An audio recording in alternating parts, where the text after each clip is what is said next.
Late in the day, when the heat begins to loosen its grip on the Giza plateau, the Great Pyramid can briefly appear to change its shape. The transformation is not dramatic in the way of a door opening or a stone shifting. Nothing moves. Instead, sunlight passes across the weathered monument at a shallow angle, and a faint line of shadow begins to form near the center of one enormous face. One side catches the light, while the other darkens.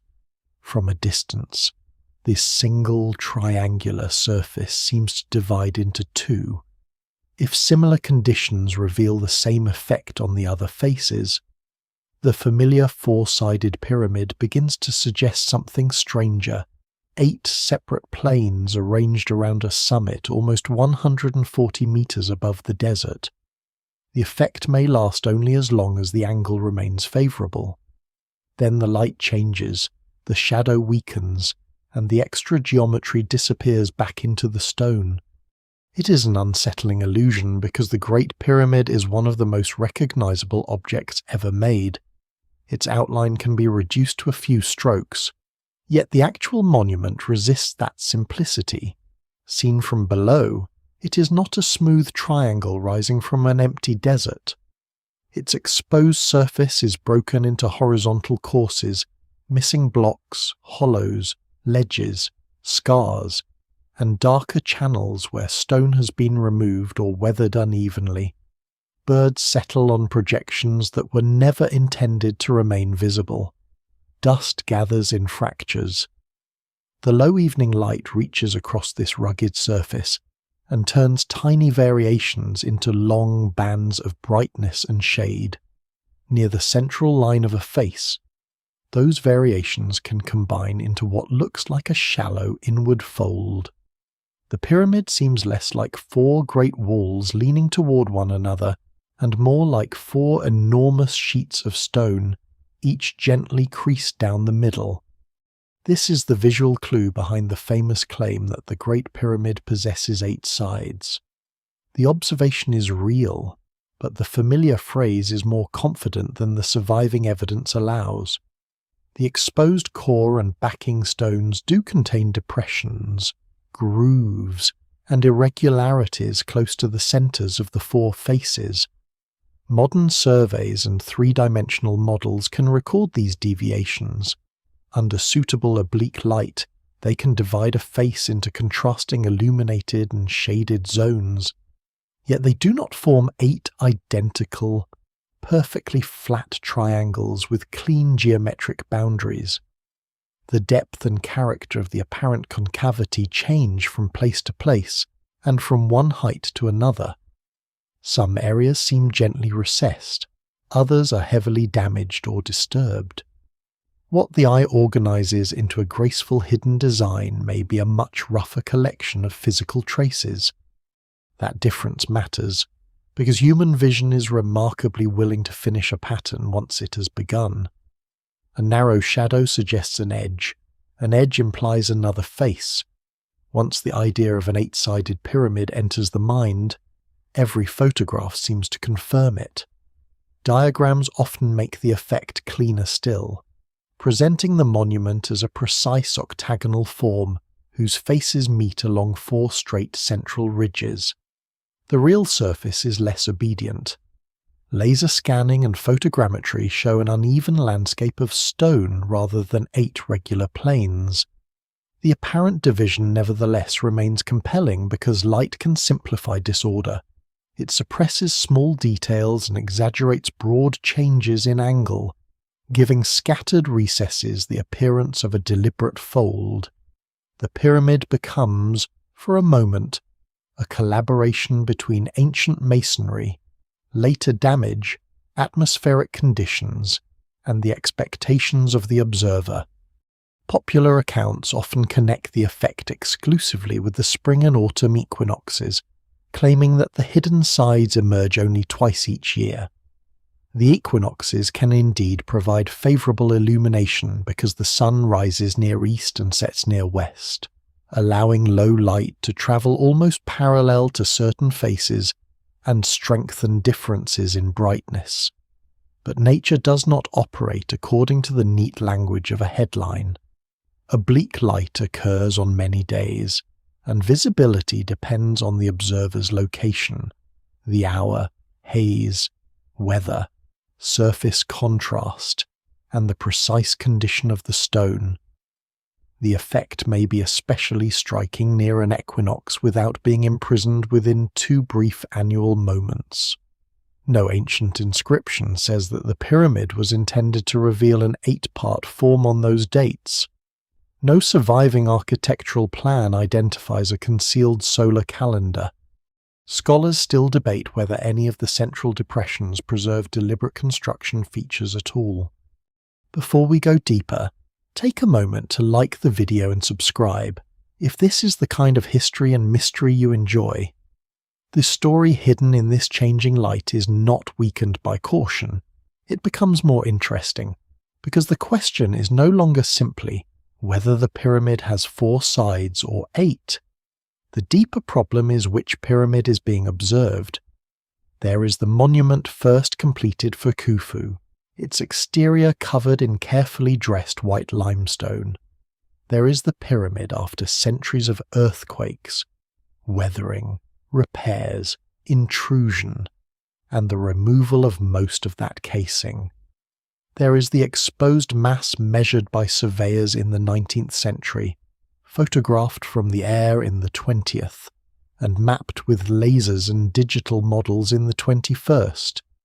These forms occupy the same place, but they are not physically identical. The pyramid visible at sunset is therefore both ancient and comparatively recent.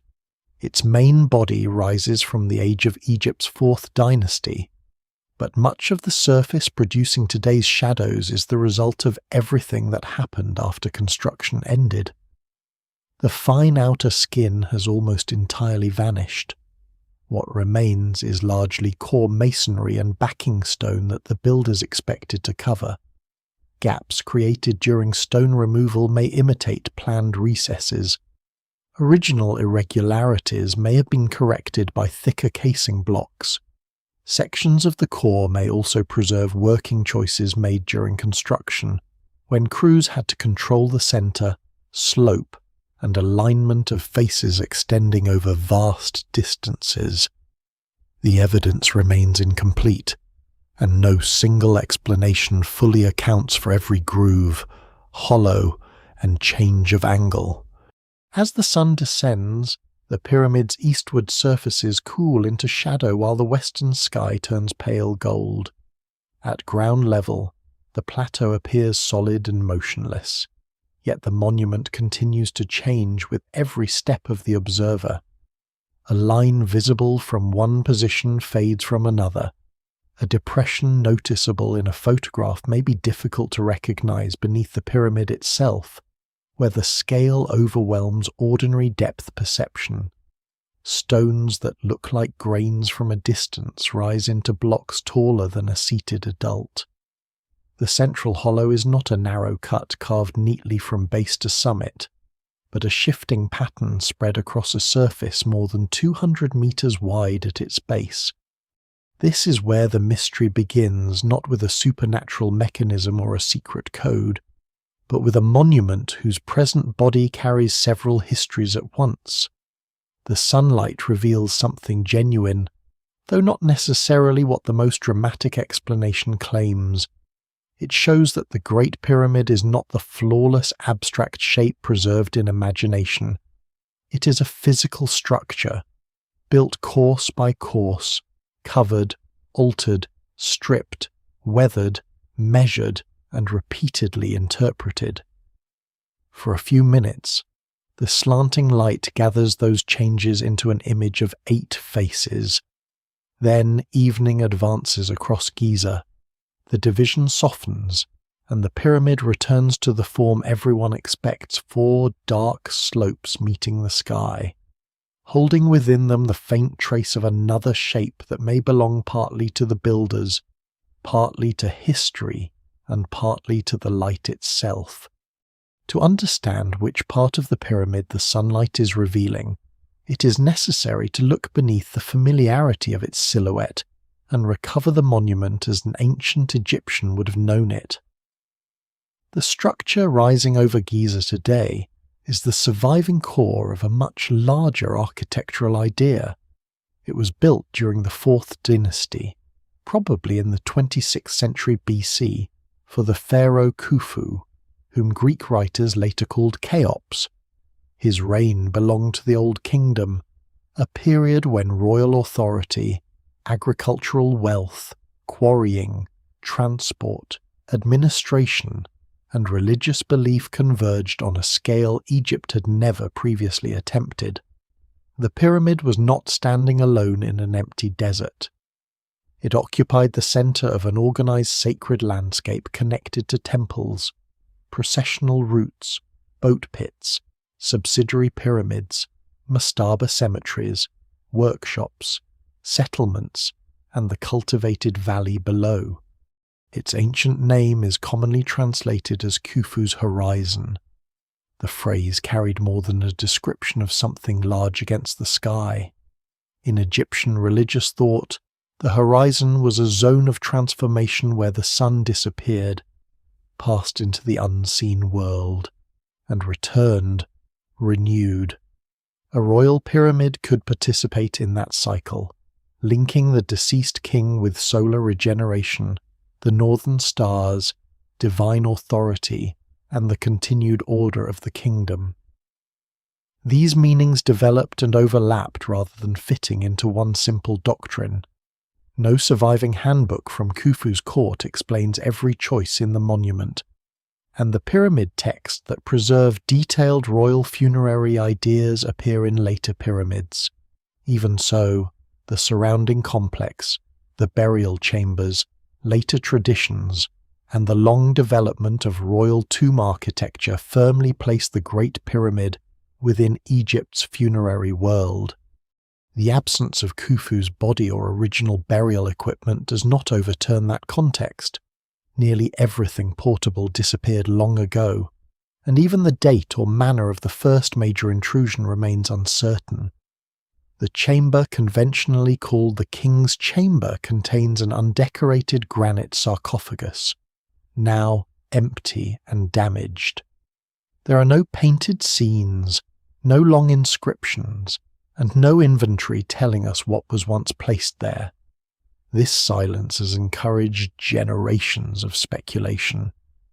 But royal tombs do not cease to be tombs simply because robbers emptied them. The monument belongs to a wider complex built around the death, cult, memory, and transformed existence of a king. What survives in the record suggests a funerary structure of extraordinary ambition, not an isolated machine whose purpose was forgotten before anyone could write it down. Originally, the pyramid reached approximately 146.6 meters above its base, making it the tallest human-made structure known from antiquity, and allowing it to remain unsurpassed in height for thousands of years. The loss of its uppermost courses has reduced it to roughly 138.5 meters today. Each side of the base measured a little over 230 meters, enclosing an area large enough to contain several modern city blocks. The exact number of stones remains an estimate rather than a count, though the total is often placed in the millions. Individual blocks vary greatly in size. Much of the core consists of local limestone, while finer limestone was used for the casing, and granite from the Aswan region appears in important internal spaces. Reducing all of this to one average block conceals the real difficulty the builders had to manage stones of different dimensions, qualities, functions, and destinations while preserving the overall form. The pyramid's orientation is equally remarkable. Its four sides lie extremely close to the cardinal directions, with only small deviations from true north, south, east, and west. The base is also impressively level given the dimensions of the site and the irregular bedrock beneath it. These achievements do not require supernatural instruments, but they do reveal disciplined observation and repeated measurement.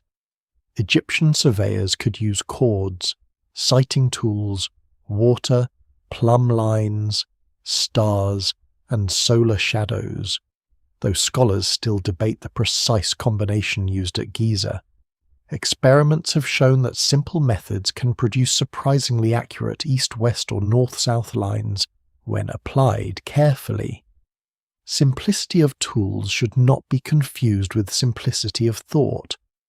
Precision can emerge from patient procedure, trained teams, correction, and the willingness to measure the same line many times. Yet the geometry the builders sought was not necessarily identical to every contour visible now. The monument was completed with an outer casing of pale, finely dressed limestone, much of it transported from quarries east of the Nile. These casing blocks formed the finished inclined surfaces.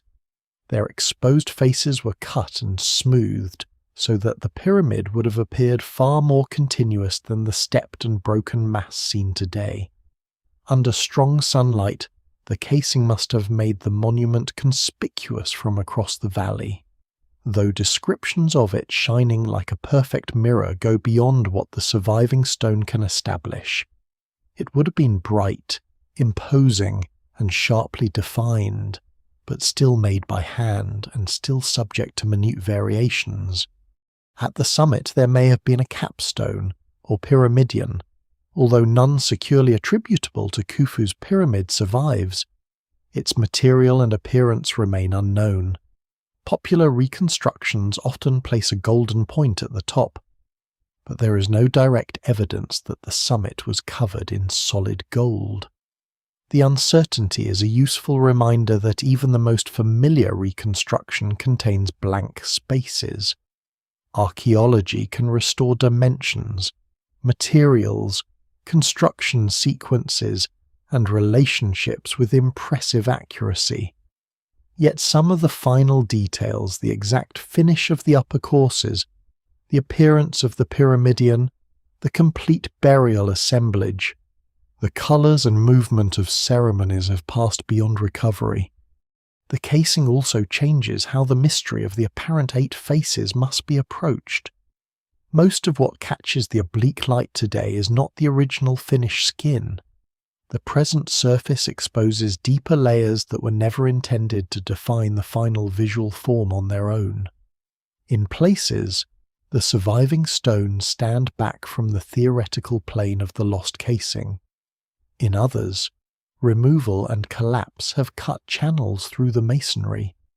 A central depression in the core could have been visible in antiquity, corrected by thicker casing, or partly created when casing and backing stones were taken away. The evidence does not yet permit one answer to be imposed on every face. Only a small fraction of the original casing remains near the base, and even there the surviving evidence is fragmentary. The contrast is easier to understand by looking at Khafra's pyramid nearby, where casing still clings to the upper courses like a pale shell over a darker body. Khufu's monument once carried such a skin across almost its entire exterior. Its loss did more than change the colour. It altered edges, slope, texture, shadow, and perhaps the visibility of the central recesses. The pyramid familiar to the modern world is therefore anatomically exposed. We see constructional layers, backing stones, scars, and cavities that ancient viewers would largely have seen covered. Around this bright geometric mass, the remaining elements of Khufu's complex gave the pyramid social and ritual meaning.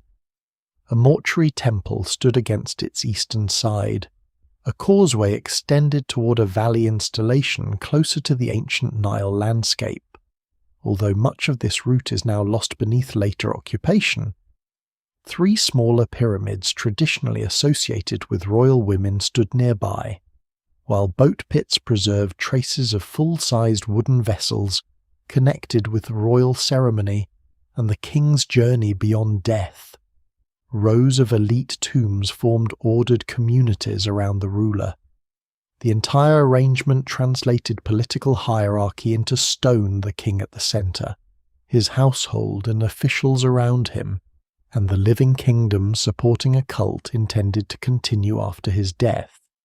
Seen in this setting, the Great Pyramid is not merely a giant solid with an unusual number of faces, it is the dominant surviving element of a once active landscape, planned for movement, offerings, memory, and transformation.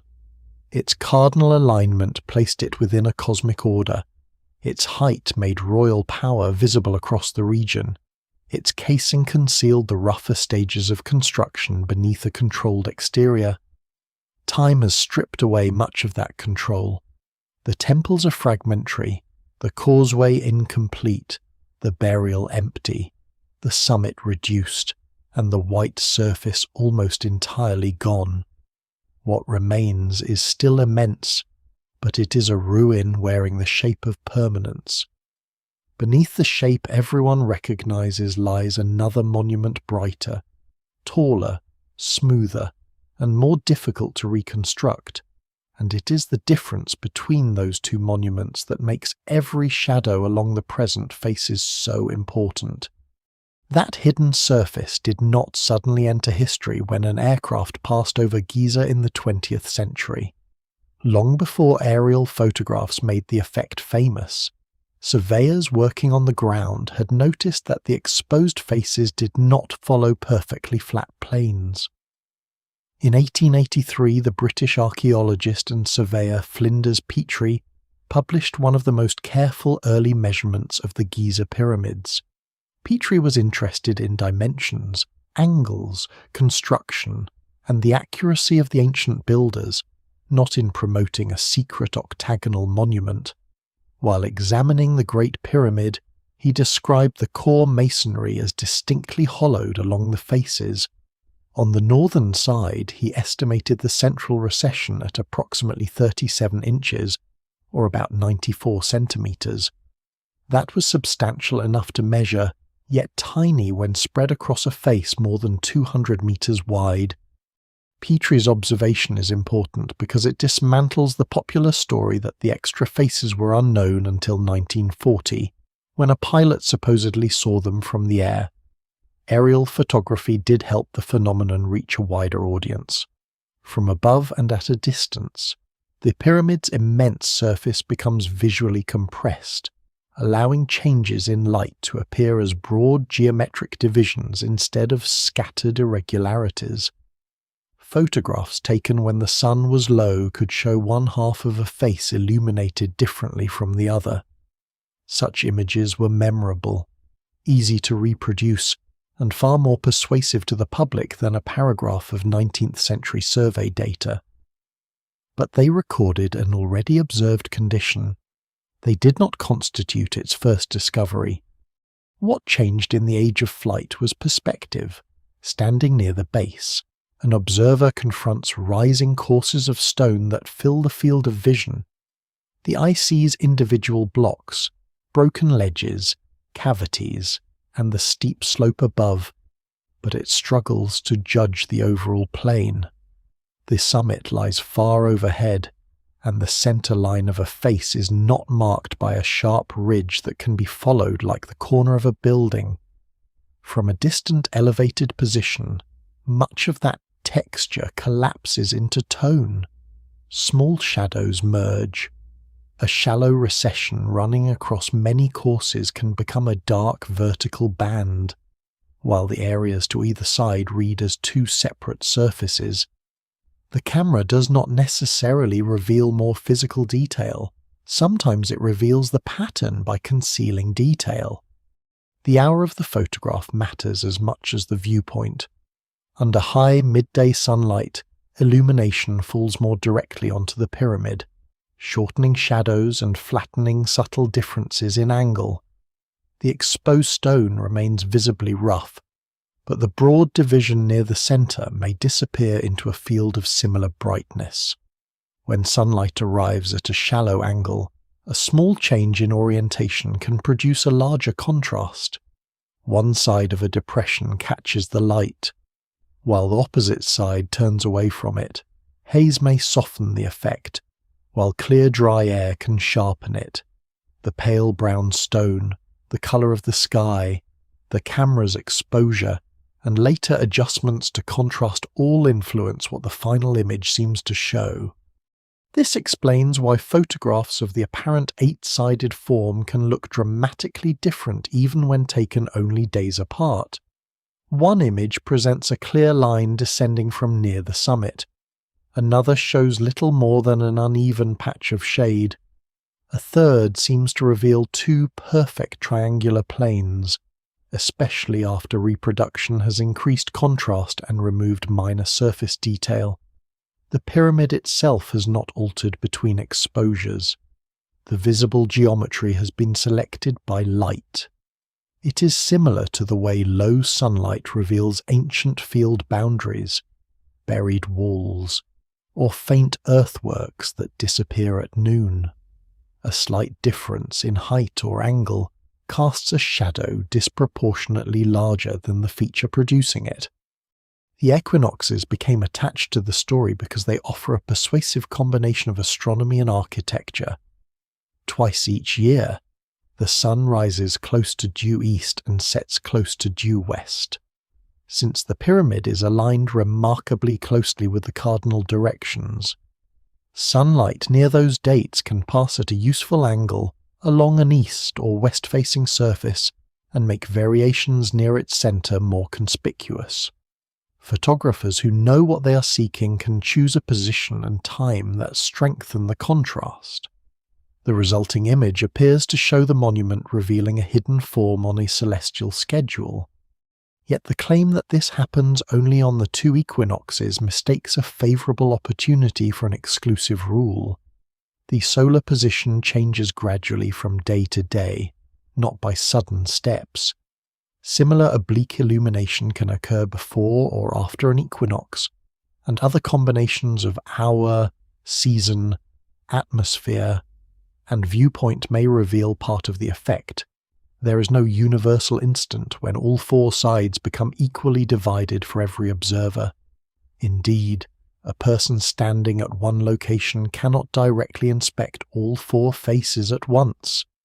The famous eight-sided appearance is an interpretation of the pyramid's complete geometry, based on separate surfaces, measurements, models, and photographs. Not a single magical view in which 8 planes simultaneously unfold around the monument. The language used to describe these images has also shaped the mystery. To say that a face contains a shallow central depression is cautious and physical. To say that the pyramid has a secret side is vivid and memorable. To say that it is an 8-sided structure visible only twice a year transforms an irregular architectural question into an ancient spectacle. Each step simplifies the evidence while increasing the drama. Repeated often enough, the simplified version begins to feel older than the research behind it. The aircraft becomes the moment of discovery. The equinox becomes a precise switch, and the weathered core becomes identical to the finished exterior seen by Khufu's contemporaries. Petrie's own interpretation was more restrained. Although he recognized the hollowing of the core, he did not conclude that the completed casing necessarily followed the same recession. He considered the possibility that casing blocks toward the middle had been thicker, compensating for the core's inward position and producing a straighter finished surface. More than a century later, surviving traces near the base would make that possibility increasingly important. The apparent 8 faces might belong mainly to the body beneath the casing, or to damage inflicted after the casing disappeared, rather than to the external design intended for ancient eyes. What looks like a discovery about the pyramid's original shape may instead be a discovery about its exposed anatomy. During the 20th and early 21st centuries, cameras multiplied the available views. Ground photography recorded changing shadows across the day. Aircraft offered a distant geometry. Satellites and drones, where permitted and properly controlled, added new angles. Digital photogrammetry combined overlapping photographs into three-dimensional models, while laser scanning recorded millions of surface points. These methods did more than produce impressive images. They allowed researchers to compare the visually perfect division suggested by certain photographs with the complicated topography of the actual stone. That comparison introduced an uncomfortable lesson. A photograph can be entirely genuine and still encourage an interpretation that the measured surface does not support. The shadows are not fabricated. The central irregularities are not imaginary. But the clean 8-plane model often drawn from them may be too orderly. Modern imaging confirms that something is present while also showing that it is less symmetrical than the eye expects. The same technology that spread the mystery has therefore begun to dismantle its simplest explanation. By the time the sun reaches the horizon, photography has turned a shallow architectural deviation into a compelling revelation. One side of a face glows, the other becomes muted. A vertical division appears where no corner seems to exist at noon. The image preserves that brief arrangement long after the light has moved on, allowing it to be examined as if it were a permanent condition. Yet the photograph is only one moment in a continuous exchange between stone and sky. To understand why a dark line can behave like an edge, the pyramid must be treated not merely as an object in sunlight, but as a vast instrument of angles, where even a slight recession can divide brightness across thousands of square meters. The dark line behaves like an edge because sunlight does not need a deep trench to divide a surface. A very small difference in angle can be enough. Imagine one face of the pyramid as two immense panels meeting along a shallow inward crease that descends from near the summit toward the center of the base. If the panels were perfectly aligned, they would receive sunlight almost equally. If one tilts only slightly away from the other, the sun may illuminate it less directly, lowering its brightness across thousands of square meters. From a distance, that tonal change can resemble the shadow cast by a sharp corner, even when the physical recession is gentle, irregular, or partly discontinuous. Strictly speaking, much of what appears in photographs may not be a true cast shadow at all. A cast shadow forms when one object blocks direct light from reaching another. The apparent division on the pyramid can arise simply because neighboring areas face the sun at slightly different angles. The more directly sunlight strikes stone, the brighter that stone generally appears. Turn the same surface away, and its brightness falls. This is why a folded sheet of pale paper can show two distinct tones even when nothing is obstructing the light. On the scale of the Great Pyramid, the same principle converts a small change in orientation into a monumental visual boundary. The geometry is subtle because the supposed division is not shaped like one of the pyramid's four corners. At a true corner, two large faces meet at an obvious ridge projecting outward. The central feature is closer to an inward fold, with the surface retreating slightly toward the pyramid's interior before returning toward the neighboring corner. If that fold were regular, every traditional face would become a pair of narrower triangular planes, producing 8 around the complete monument. But the surviving stone does not behave like 8 sheets cut from a perfect model. The center lines wander, the depth varies, and damage interrupts the pattern. Light can smooth those interruptions into something far more coherent than the masonry itself. Scale is what makes the effect possible. A recession of less than a meter sounds minor beside a base extending more than 230 meters. On a tabletop model, the equivalent indentation might be almost impossible to feel. Yet sunlight acts across the entire face. If a broad zone lies slightly behind an ideal plane, thousands of blocks may contribute to the difference in brightness. The human eye is more sensitive to a continuous tonal boundary than to its absolute depth. It does not measure the hollow, it recognizes the contrast. A deviation too shallow to seem architecturally dramatic at close range can therefore become visually dominant when viewed from far away. The exposed stone adds another layer. Each block has its own worn surface, color, texture, and orientation. Some project beyond their neighbors. Some have broken edges that create small pockets of darkness, mortar, dust, mineral staining, and areas of removal alter the way light is scattered. Under high illumination, these details create a mottled pattern that can conceal the broader recession. When the sun drops lower, the countless minor shadows begin to align. Projections cast longer bands across stones beneath them, and recessed courses darken.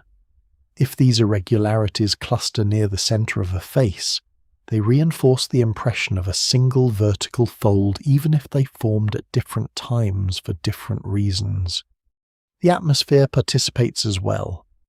Desert dust can soften contrast by scattering sunlight into shaded areas. Clear air makes the boundary appear sharper. Thin cloud can erase it almost completely. The pale limestone changes color through the day, shifting from washed beige beneath a high sun to warmer gold in late afternoon, and then to muted grey as direct light disappears. Cameras respond differently from human vision, especially when exposure is chosen for a bright sky, or when contrast is increased afterward. A photograph may deepen a faint tonal difference until it resembles a structural division, while another image of the same face may fail to capture what an observer could see. Even the sun has an apparent width in the sky rather than behaving as a perfect point of light. This helps soften the margins of shadows. Light scattered from the sky and reflected from the plateau also reaches surfaces turned partly away from direct illumination. For that reason, the central division usually appears as a broad transition rather than a knife-thin black line. Diagrams that portray a crisp ridge from base to summit are visual explanations, not faithful maps of every stone. The real phenomenon is diffuse, shifting, and dependent on conditions. The pyramid's cardinal orientation makes this dance of brightness unusually orderly. As the sun moves from east to west, different faces receive direct, glancing, or indirect illumination. Near sunrise or sunset, rays may travel almost along a north or south-facing surface, making even slight changes in direction conspicuous. Around the equinoxes, the sun's path can provide especially useful alignments because sunrise and sunset occur near the east-west axis. Yet the precise appearance changes continuously with solar altitude and azimuth. There is no evidence of a mechanism that activates on one calendar date and switches off on the next. Position on the plateau is equally decisive. From one angle, the observer may see a face nearly straight on, making the central tonal division easier to compare. Move toward a corner, and perspective compresses one half while expanding the other. Approach the base, and the horizontal stone courses dominate. Step farther away, and the individual blocks merge into a single field. Elevated viewpoints can reduce distortion and expose broad surface trends, which is why aerial photographs became so influential. The feature is not invisible from the ground, but the ground does not always offer the clearest geometry. There is also a difference between seeing two tones and proving two planes. Brightness alone cannot reveal whether the cause is an original recess, missing backing stone, a change in masonry technique, later quarrying, or a mixture of all four. Two parts of a face may reflect light differently because they have different textures rather than different average slopes. Conversely, a genuine geometric change may disappear beneath roughness. This is why scholars cannot determine architectural intention from a dramatic photograph alone. The image poses the question, measurement must test it. What survives in the record suggests that the center areas are physically unusual, but their relationship to the completed exterior remains unresolved. The sunlight is therefore neither a trick nor a verdict. It accurately responds to the present surface, while remaining silent about how that surface came to exist. It can reveal a difference without revealing its age. It can divide a face without proving that the ancient builders intended 8. It can turn damage into symmetry and constructional irregularity into apparent design. As evening progresses, the contrast reaches its clearest moment and then begins to fade. The brighter half loses direct light, the darker half receives more illumination from the surrounding sky, and the two tones draw together. What seemed like a separate plane becomes rough masonry once more. The pyramid has not hidden aside so much as the changing sun has temporarily organized its scars.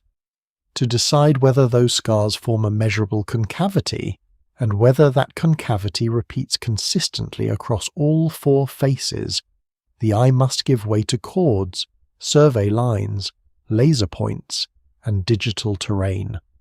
Measurement begins with the deceptively simple question inward from what to describe a hollow. A surveyor first needs an ideal surface against which the existing stone can be compared. On an intact building, that reference might be established from preserved corners and finished walls. At the Great Pyramid, most of the casing has vanished. The summit is truncated, several edges are damaged, and the exposed core changes from course to course. Any plane projected across one face must therefore be reconstructed from surviving points. Shift that theoretical plane slightly, and the calculated depth of the central recession changes with it. Petrie confronted this problem using the instruments and methods available in the 19th century. He established survey stations, measured the base, examined the surviving casing, and recorded variations in the core.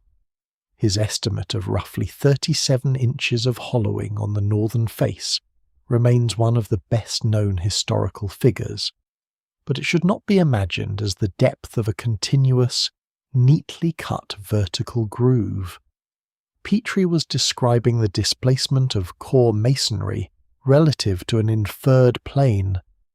The measurement captured a broad recession in a particular area and depended on his reconstruction of where the ideal face would have passed. This distinction disappears easily when the number is repeated.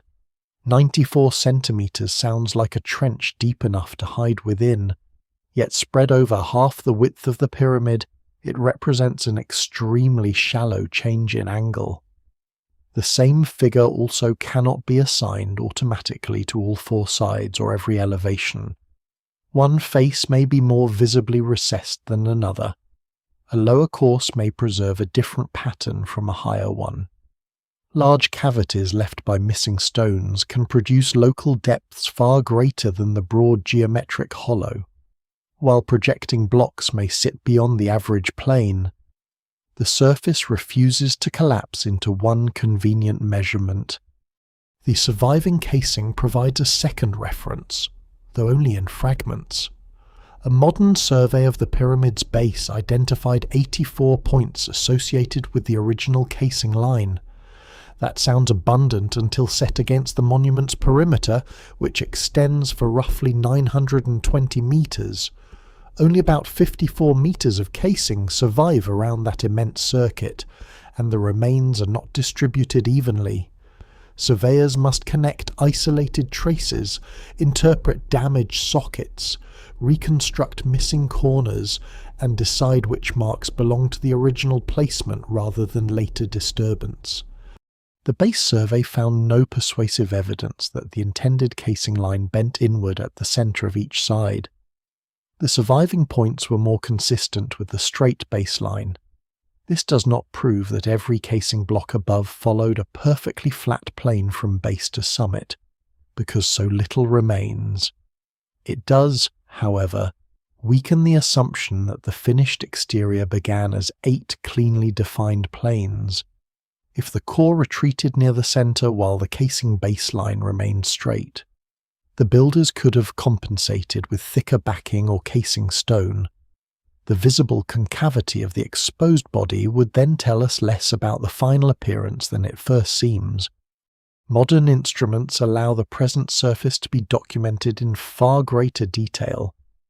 In the early 21st century, teams combined long-range laser scanning with high-resolution digital photography to record the pyramids at Giza. A laser scanner sends pulses toward the monument and calculates distance from the returning signal, producing enormous collections of three-dimensional points. Photographs supply color and visual texture, joined together. These datasets create a model that can be rotated, measured, and compared from viewpoints unavailable to a surveyor standing beneath the stone. The result is more complicated than the popular 8-sided diagram. The central areas do show deviations, but the current faces do not resolve into 8 equal, flat, symmetrical triangles. Instead, the models reveal an irregular topography. Recession varies with height. Some zones contain broad hollows, others are interrupted by protrusions, cavities, and areas of heavy stone loss. A line that looks continuous in favourable sunlight may fragment when examined as three-dimensional data. The light has not invented the line, but it has connected uneven features more gracefully than the masonry does. Photogrammetry adds another route to the same surface. By identifying shared features in many overlapping photographs, software can calculate camera positions and reconstruct three-dimensional form. A detailed photographic model produced in the late 2000s gave researchers another way to inspect the faces, compare damage, and test the apparent central divisions. Unlike one dramatic equinox photograph, a photogrammetric model does not depend on a single moment of illumination. The virtual light can be changed, the surface viewed from above, and cross-sections drawn through selected elevations. Yet digital models do not remove judgment. Data may be dense, but researchers still must decide how to filter noise, align scans, fill in accessible gaps, and define the theoretical original plane. A model of the present surface is not automatically a model of the pyramid in Khufu's reign. It faithfully records missing stones as absences, but it cannot say when those stones disappeared. It captures a depression, but not whether the depression was left by the original masons, created by later quarrying, enlarged by collapse, or assembled from all three. Even axis affects certainty. Surveying a monument of this scale is not like placing a ruler against a wall. The upper courses are difficult and dangerous to reach. Equipment positions are constrained by the plateau, preservation rules, visitors, and the geometry of the pyramid itself. A scanner placed near the ground sees some stone surfaces clearly, while others are hidden behind projecting courses. Multiple stations reduce these blind spots, but every dataset retains limits. Atmospheric conditions, reflective differences among stones, and the immense distance to the upper face can influence precision. Historical photographs create their own challenges. They preserve surfaces that may since have changed, but camera lenses introduce distortion, and the photographer's exact position is not always known. Images are often cropped, retouched, compressed, or reproduced from copies. Shadows can identify broad form, yet their shape depends on the solar position at the moment of exposure. Without reliable time, date, orientation, and camera geometry, a photograph is difficult to convert into an exact measurement. It can demonstrate visibility without establishing depth. The most careful recent analyses therefore resist treating the concavity as one perfectly regular architectural feature. They compare historical descriptions, laser data, photographic models, casing loss, and the known history of stone removal. This combined evidence supports the existence of central recesses and grooves on the monument as it survives, but it also exposes asymmetry and damage inconsistent with the flawless octagonal plan. Scholars still debate how much original construction lies beneath that damaged pattern. A measurement, then, does not close the mystery, it divides it into better questions. How far does the core retreat from a reconstructed plane? Does that recession repeat at the same height on every side? Did the casing follow it, compensate for it, or vary independently? Which cavities appeared when blocks were stripped away? The answer changes according to which layer of the pyramid is being measured. Across the digital model, the monument becomes a landscape of coordinates rather than a single triangular face. Every point has a position, but the original surface between those points must still be inferred. The more precisely the present ruin is mapped, the more clearly its irregular history emerges.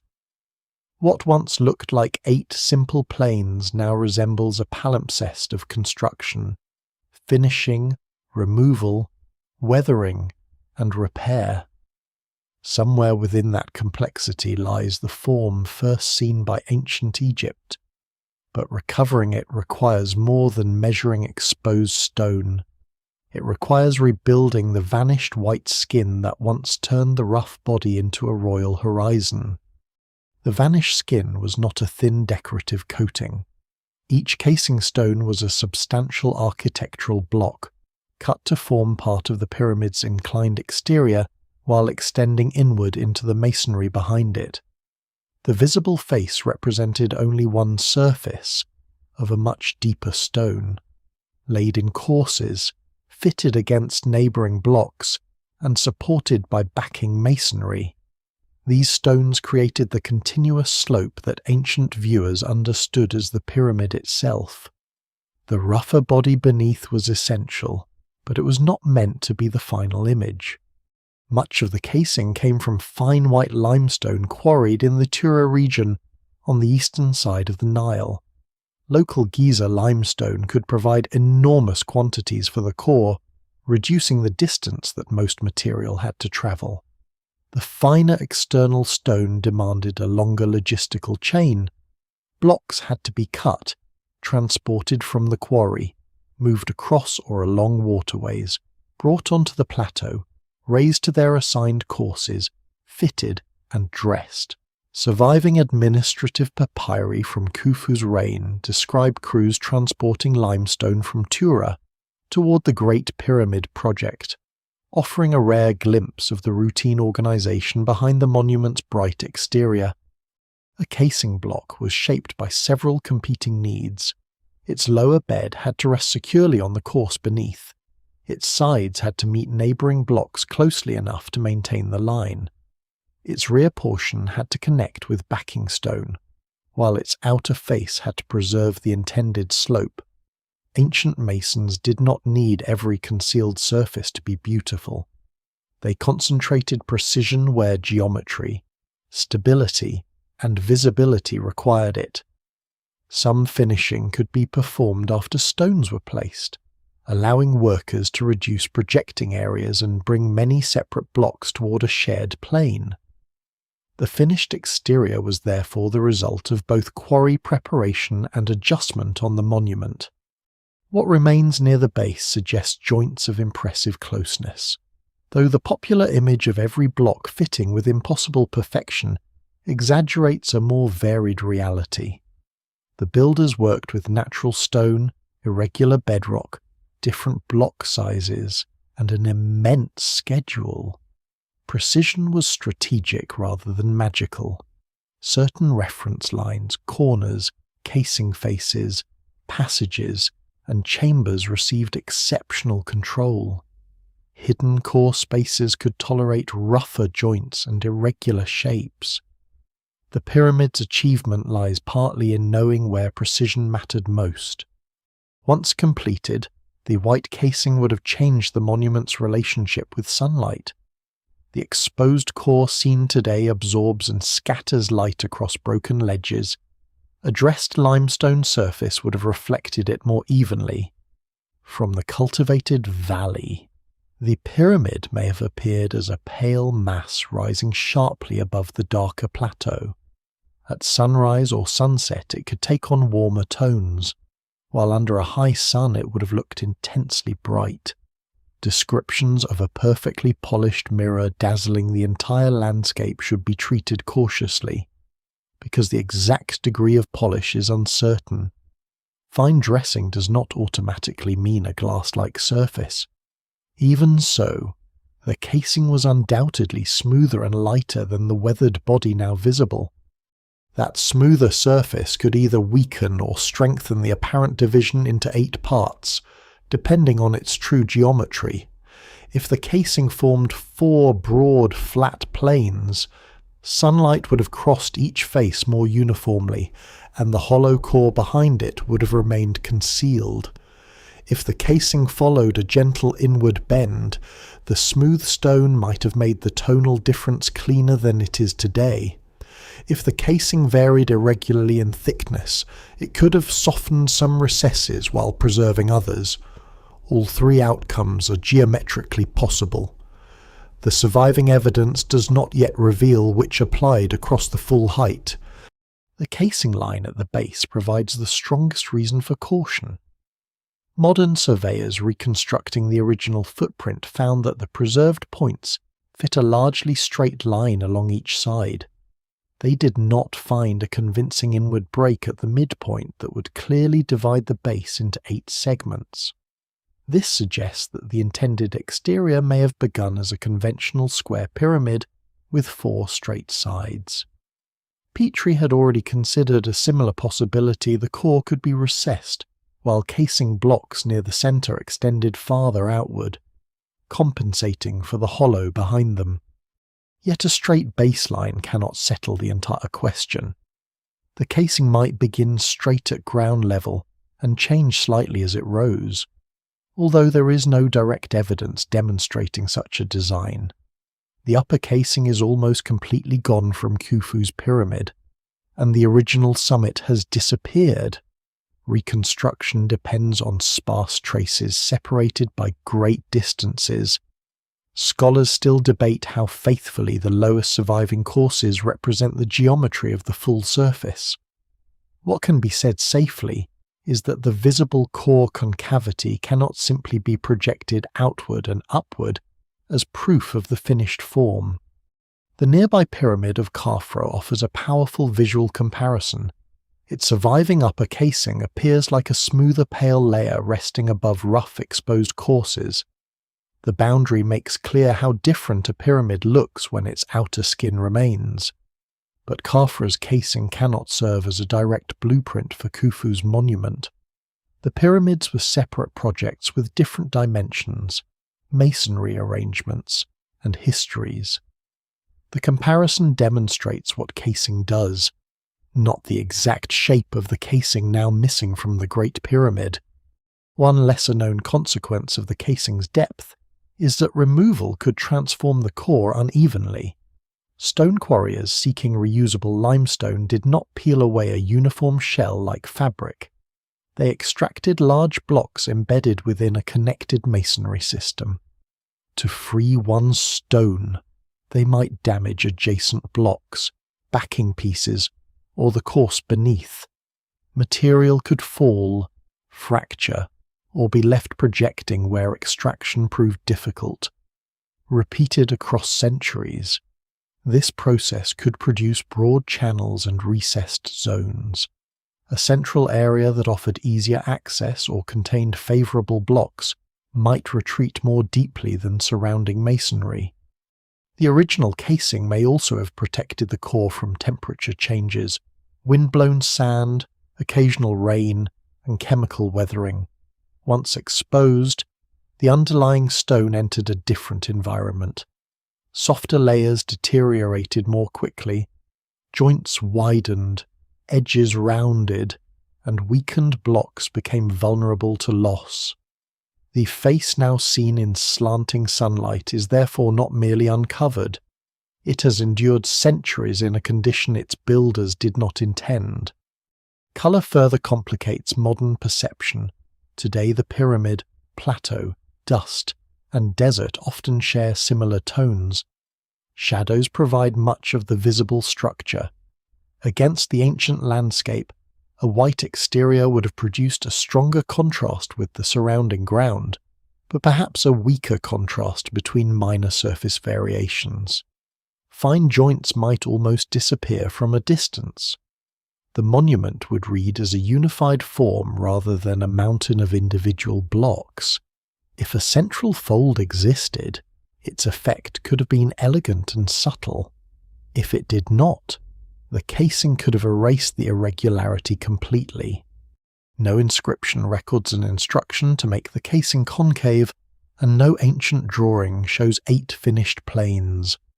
Nor does any surviving casing sequence extend far enough to demonstrate that the exterior was perfectly flat at every height. The evidence remains incomplete precisely where certainty would require it most. The polished royal monument has vanished, leaving the hidden support structure to impersonate the finished design. In imagination, the casing can be restored course by course until the exposed brown steps disappear beneath pale limestone.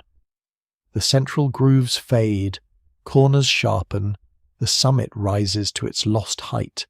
For a moment, the monument returns as a bright, controlled surface above Khufu's temples. But as sunlight moves across that reconstruction, one uncertainty remains impossible to remove. Does a faint vertical shade still divide each face, or does the white stone remain unbroken from corner to corner? The answer lies in blocks that later generations carried away, and in the choices of builders whose precision survives more clearly than their intention. Those vanished choices were carried out not by an anonymous mass moving without thought, but by an organized society of surveyors, quarry workers, stonecutters, haulers, boat crews, scribes, foremen, craftsmen, administrators, and labor teams. The Great Pyramid is often reduced either to the genius of one imagined architect or to the suffering of an undifferentiated crowd. Neither picture captures the system required. A monument of this scale could not depend on a single brilliant calculation or on strength alone. It demanded repeated coordination across quarries, waterways, storage areas, workshops, ramps, masonry fronts, and food supplies, maintained through years of construction. The workforce was almost certainly mixed. Some people were highly trained specialists attached to the royal administration. Others may have served in rotating labour obligations, especially during periods when agricultural work slowed. The surviving settlements and cemeteries around Giza do not support the familiar image of every builder as a chained slave. Workers received food, shelter, tools, and organised supervision, though this should not be romanticised into easy employment. Hauling limestone beneath the Egyptian sun was exhausting and dangerous work. Skeletons from the broader Giza community show lives marked by labour, while some injured individuals appear to have survived long enough for bones to heal, suggesting continued care within the workforce. The most intimate surviving record comes from far beyond Giza, at the Red Sea harbour of Wadi el-Jarf. There, fragments of papyrus preserve the daily accounts of an official named Mera and his crew during Khufu's reign. The documents do not reveal how the entire pyramid was raised, but they describe the transport of limestone from Tura toward the project known as Khufu's horizon. Days are organized around travel, loading, unloading, and movement through waterways and administrative points. The tone is practical. The greatest stone monument in Egypt appears not as a mystery, but as a sequence of assignments, rations, destinations, and completed journeys. That ordinary administrative voice is one of the most surprising clues to the pyramid's creation. A block of fine limestone begins in darkness within a quarry gallery east of the Nile. Workers separate it from the bedrock, shape it enough for transport, and bring it toward a landing place. A crew loads it onto a vessel when water conditions permit. Sails, poles, ropes, currents, and canals carry it across the inhabited landscape. At Giza, other teams receive it, document it, move it toward the rising monument, and prepare it for placement. No step requires a lost technology. Every step requires competence, timing, and an institution capable of making thousands of ordinary actions converge. The core stone followed a shorter path. Quarrying scars south of the Great Pyramid show that much limestone could be extracted directly from the plateau. This local source reduced transport but created its own problems. Blocks had to be separated along natural layers, trimmed, moved over uneven ground, and assigned according to size and quality. Copper tools could cut and work softer limestone, while harder stones and pounding tools helped shape tougher material. Sand and abrasive techniques assisted where metal edges alone were insufficient. Tools wore out and had to be sharpened, repaired, recast, or replaced. The pyramid consumed not only stone but timber, fibre, copper, pottery, food, and human attention. Moving a block from quarry to wall probably involved sledges, ropes, prepared tracks, levers, and ramps. Though the complete ramp arrangement remains debated, wetting sand can reduce resistance under suitable conditions, but this useful principle does not by itself explain the full ascent. Different stages may have used different methods. A broad approach practical near the base becomes increasingly awkward as the pyramid narrows.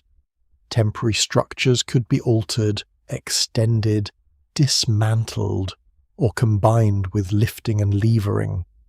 No surviving plan settles the matter, and several modern models remain possible without anyone achieving universal acceptance.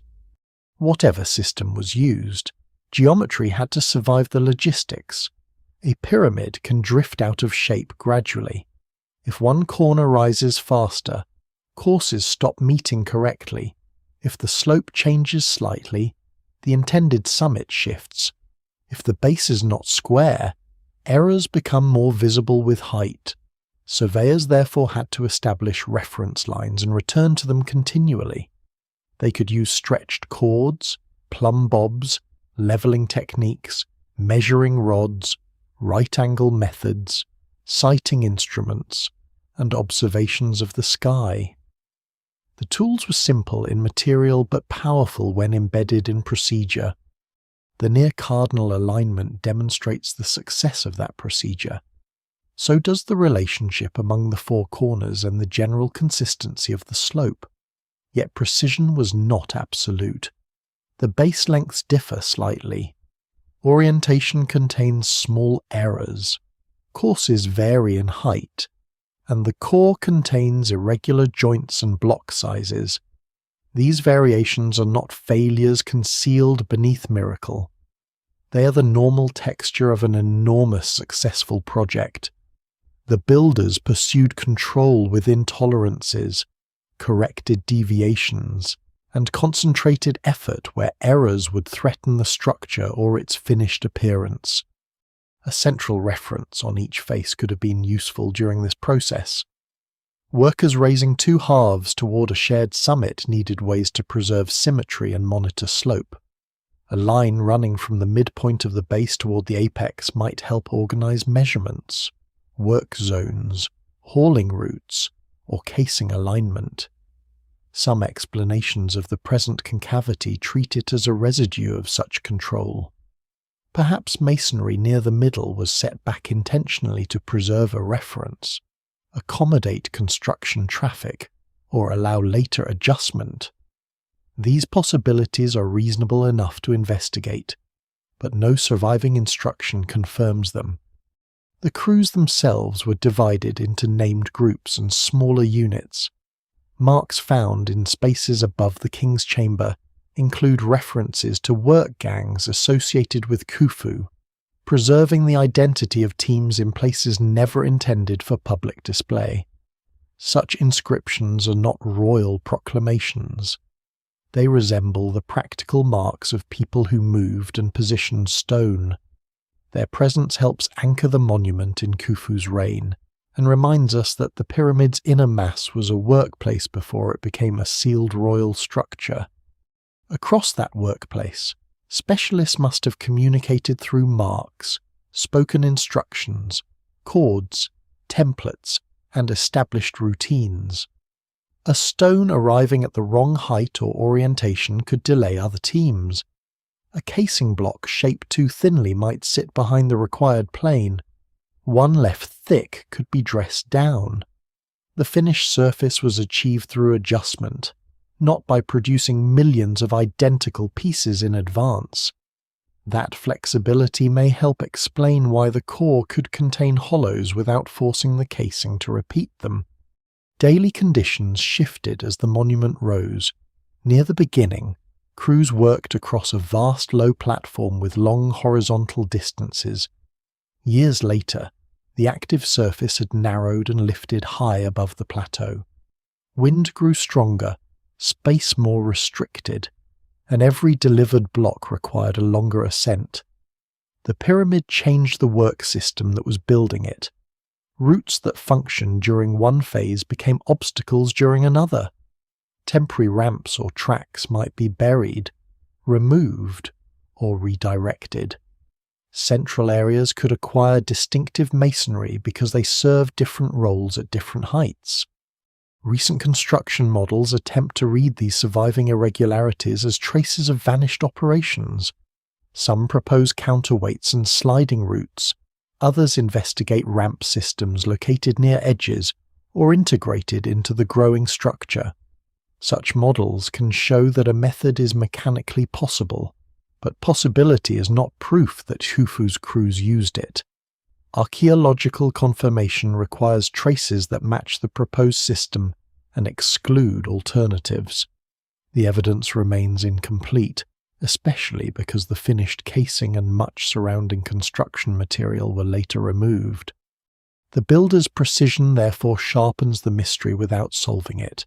They were capable of creating straight lines, controlled slopes, close casing joints, and cardinal orientation.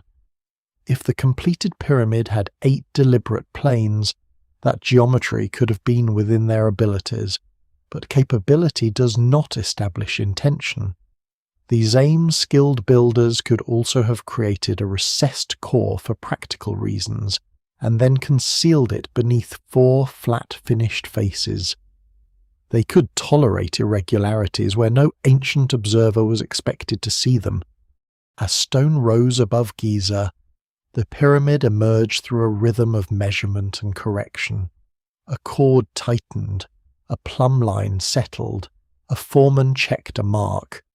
Haulers leaned into ropes while a scribe recorded deliveries below. Across years of repetition, the horizon of Khufu climbed higher, its rough body awaiting the white surface that would make it appear complete. The lines now revealed by sunlight may preserve part of that labour, but to understand how 4 enormous faces could acquire central recesses, the construction itself must be imagined not as one method, but as a changing sequence of solutions. A rising pyramid does not begin with 4 completed faces.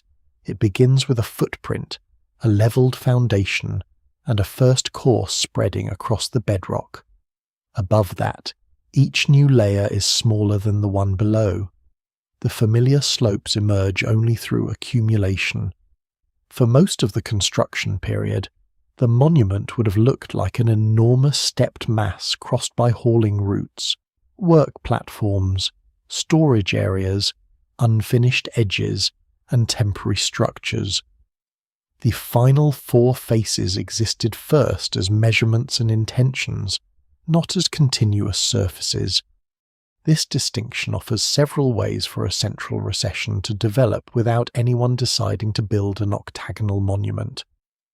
If the core rose in broad stages, workers might set the central masonry slightly behind the ultimate casing line while controlling corners and edges more tightly. Temporary access routes could interrupt the face. Areas reserved for movement might later be filled with blocks that did not match the surrounding courses exactly. When casing was added, thicker stone and backing could correct the difference. After that covering disappeared, the constructional variation would return to view as a hollow. The exact internal arrangement of the core remains uncertain. From outside, the monument displays horizontal courses, but those courses do not reveal every structure buried within. Some pyramid construction involved stepped cores, inward-leaning layers, or accretional masonry arranged around a central mass. It is tempting to select one pattern from another monument and apply it to Khufu's pyramid, yet building traditions changed, and visible similarities do not guarantee identical interiors. Scholars still debate how the Great Pyramid's deeper masonry was organized because most of it cannot be inspected without damaging the monument. Whatever the internal pattern, survey control had to be transferred upward. The builders could establish corners carefully at the base, but those corners alone did not automatically preserve the center of each face. A small inward or outward drift repeated over many courses would change the slope and move the theoretical summit. Midpoints may therefore have served as reference zones.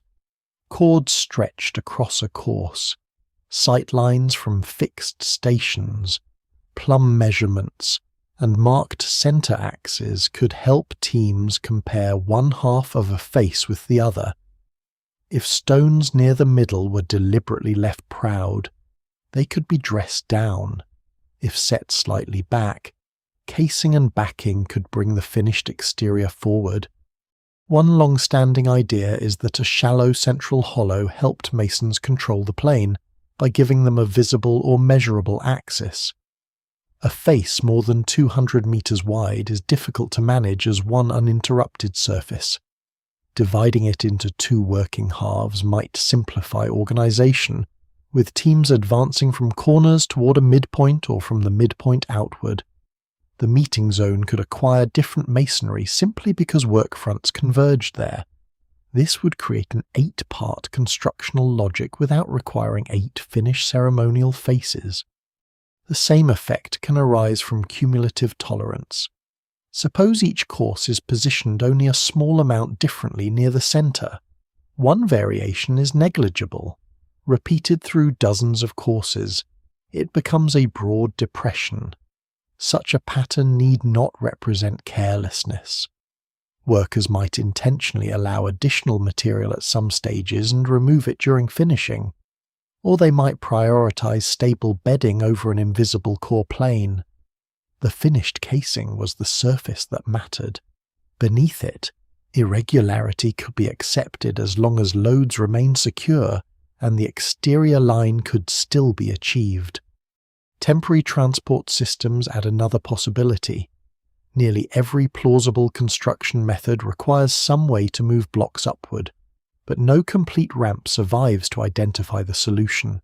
Straight ramps, zigzagging routes, ramps wrapping around the structure, edge-based systems, levering stages, and combinations of these have all been proposed.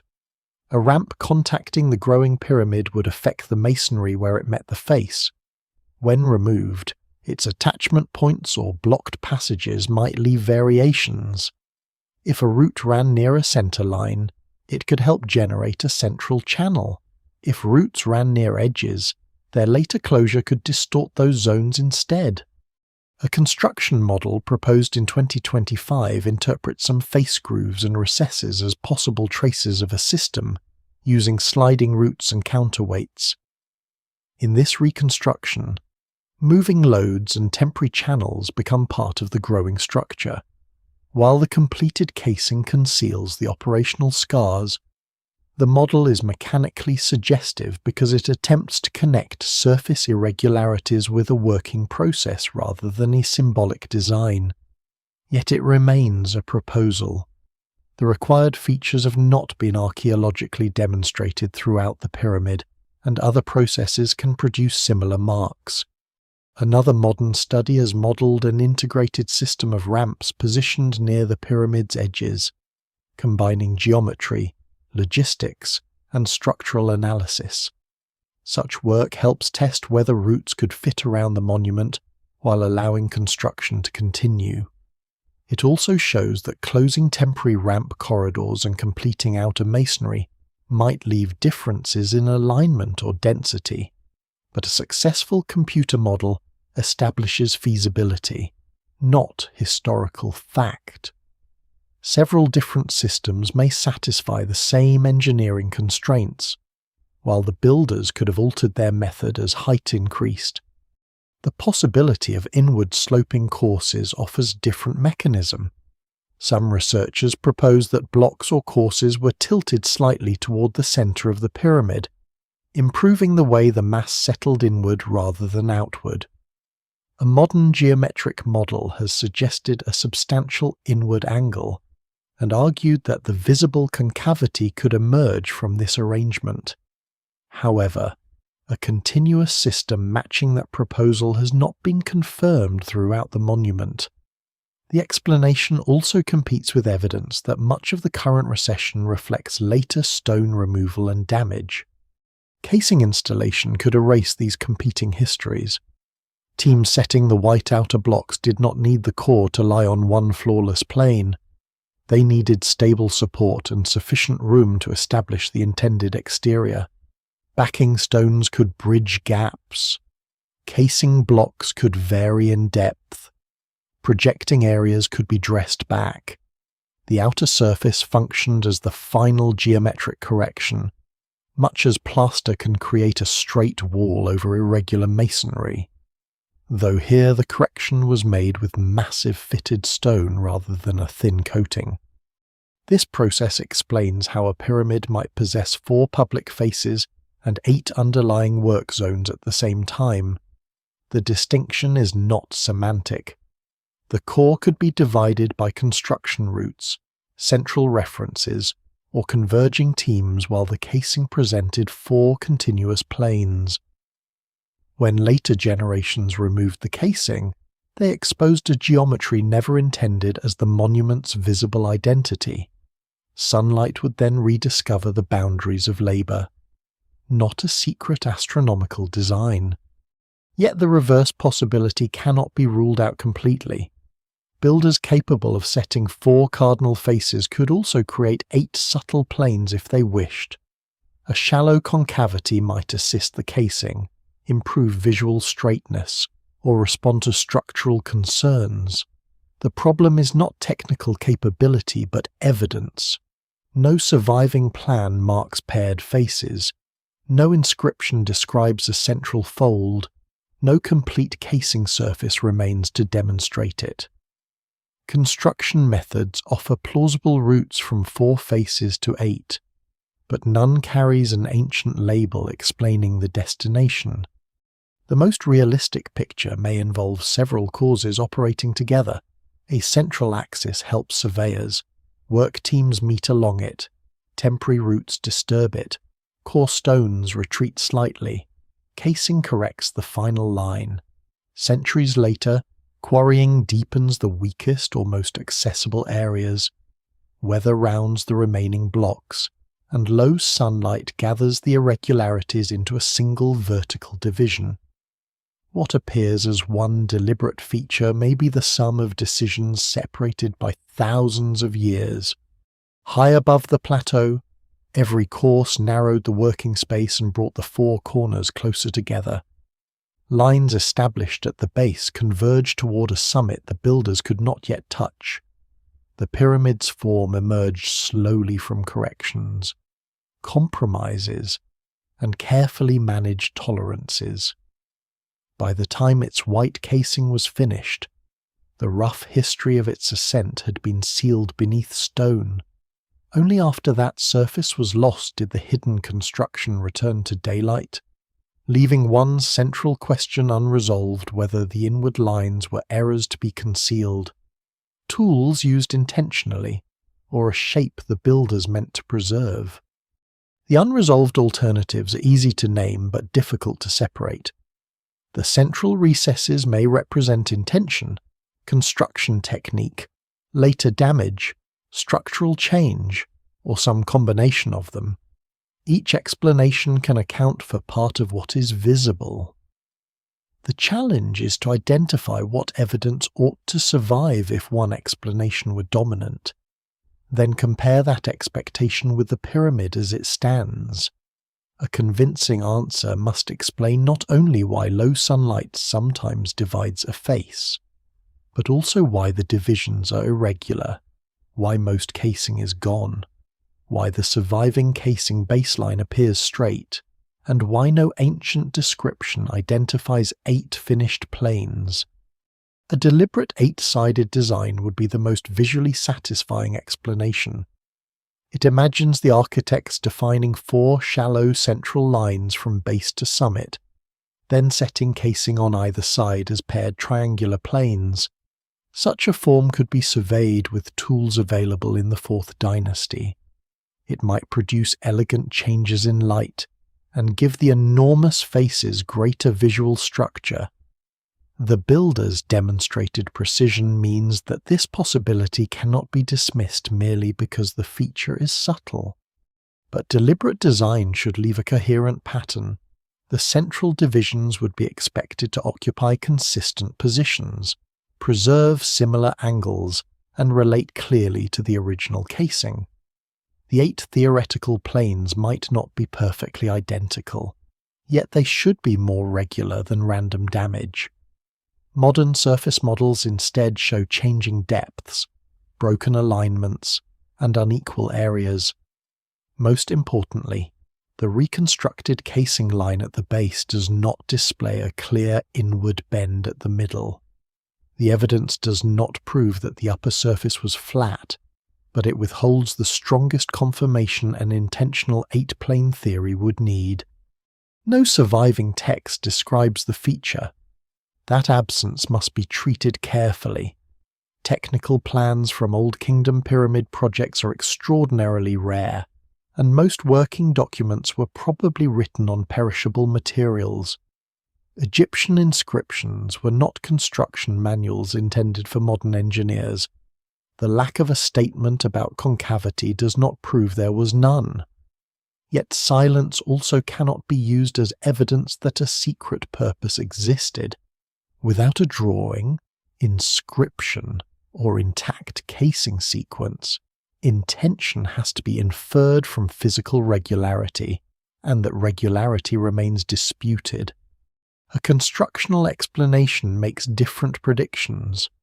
It expects the core to preserve marks of work organization that the casing later concealed. Central axes, converging work fronts, hauling channels, temporary slideways, or setting out lines could produce recesses without becoming part of the final design. Under this model, the divisions may be real and partly intentional, but their purpose is practical rather than visual. The builders might deliberately set core stones back along the centers while still planning 4 flat exterior faces. This distinction between intentional feature and intentional appearance is crucial. A groove can be designed without being meant to remain visible. Modern buildings contain joints, channels, braces, and service spaces hidden beneath finished walls. Their builders know exactly where these elements are. But an observer would misunderstand the architecture by treating every concealed feature as decoration. Khufu's pyramid may preserve an ancient working geometry, now exposed only because its exterior was stripped away. Recent construction models have used the face irregularities to propose routes for counterweights, sliding systems, or integrated ramps. These models show how practical operations might leave central grooves or zones of different masonry. Their strength is that they attempt to connect visible traces with the physical task of raising stone. Their weakness is that similar traces can result from later removal. A hollow alone cannot identify the mechanism that produced it. To confirm a construction system, researchers would need repeated architectural relationships, securely dated remains, or internal patterns matching the predicted routes. Damage offers the simplest explanation for much of the present unevenness. Once casing blocks became valuable building material, their extraction exposed and disturbed the backing masonry. Quarriers worked where removal was practical, not where geometric symmetry demanded. They might follow weaknesses, accessible routes, or concentrations of desirable stone. Blocks loosened from above could break courses below. Over time, a broad central area might retreat more deeply than corners protected by their interlocking geometry. Wind, rain, temperature changes, and gravity then enlarge the damaged surface. A detailed modern critique of the eight-sided claim has emphasized this history of casing removal and stone loss. Comparing early descriptions, laser data, photogrammetry, and photographs under equinoctial light, it argues that the apparent concave faces do not form a regular ancient octagon. The recesses are real, but much of their present form may reflect relatively recent damage and quarrying. This explanation fits the irregularity recorded in three-dimensional models and cautions against converting a weathered ruin into an idealized original design. Still, damage alone may not explain why central recesses appear on all four faces, or why Petrie found a broad hollow significant enough to measure. Quarrying could follow pre-existing constructional differences. A central zone already set back or built with different backing might become easier to strip, causing later activity to amplify an ancient feature. In that case, modern damage and original technique would point along the same line. The final recess would be neither wholly ancient nor wholly recent. Structural deformation forms another possibility. Millions of tons of stone exert enormous pressure, and the pyramid has endured settling, temperature cycles, and earthquakes. If masonry shifted inward or outward unevenly, the faces could change. Yet the Great Pyramid's general stability is remarkable, and broad symmetrical concavity cannot simply be attributed to collapse without demonstrating the required movement. Recent studies of vibration and seismic behavior emphasize the importance of the monument's overall geometry, mass distribution, and limestone foundation. But they do not show that 8 sides were designed as earthquake protection or created by seismic action. Natural weathering also works selectively. Giza limestone varies in hardness and composition. Softer layers erode faster, while joints channel moisture and collect debris. However, ordinary weathering tends to follow geology, exposure, and block condition rather than producing 4 central vertical divisions with architectural neatness. It can deepen and soften an existing recess, but it is less persuasive as the sole origin of the entire pattern. The evidence therefore resists a single dramatic verdict. Intentional finished design explains the recurring central position and the visual elegance. Construction technique explains why a recess could exist beneath straighter casing. Quarrying explains irregularity and the damaged modern surface. Weathering and structural history explain later modification. No single explanation fully accounts for every face at every height. The most cautious interpretation allows these processes to overlap. This layered answer may feel less satisfying than choosing between accident and intention, but the pyramid itself is layered. A center line might begin as a survey reference. It becomes a work boundary during construction. Backing stone preserves it beneath 4 finished casing planes. Later quarriers remove those planes and deepen the exposed line. Weather enlarges cavities. Finally, oblique sunlight combines the surviving marks into an apparent edge. At each stage, a different cause acts upon the same zone. The mystery is not whether ancient Egyptians were capable of subtle geometry. Their monument answers that plainly. The mystery is whether the present geometry is the one they wanted anyone to see. Capability, intention, and survival are 3 separate things, and the passage of more than 4,000 years has blurred the boundaries between them. To move closer to the original decision, the competing explanations must be tested not only against appearance, but against function. If the inward form was deliberate, perhaps it was not created for light at all. Perhaps it served the quieter demands of stability, alignment, and stone. Stone prefers to be compressed. Limestone can carry enormous weight when loads pass downward through well-supported blocks, but it performs less comfortably when stretched, bent, or allowed to slide outward. The basic pyramid form answers this material reality with almost brutal efficiency. Every higher course is smaller than the course below, so most of the mass bears inward and downward toward a broad foundation. Unlike a tall vertical wall, the structure does not need to resist the same tendency to overturn. Its strength lies primarily in its low center of mass, its vast base, and the gradual transfer of weight into the limestone plateau. A shallow inward bend along each face might appear to strengthen this geometry. If the surface retreats toward the center, the masonry seems to gather itself more tightly around the core. Some architectural explanations therefore treat the concavity as a method of preventing outward movement, stabilizing the casing, or directing pressure inward. These ideas are plausible at the level of general principle, but the actual effect depends on how blocks are arranged beneath the surface. The visible outline alone cannot reveal the direction of internal joints or loads. One modern hypothesis proposes that courses were inclined inward by roughly 11 degrees, causing the faces to develop a central hollow while increasing stability. In this model, blocks do not simply rest in perfectly horizontal layers. Their inward orientation encourages the mass to settle toward the pyramid's center rather than slipping toward the exterior.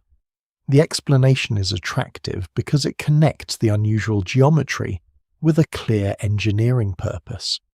A feature that looks mysterious under sunlight becomes a practical consequence of how stone bears weight.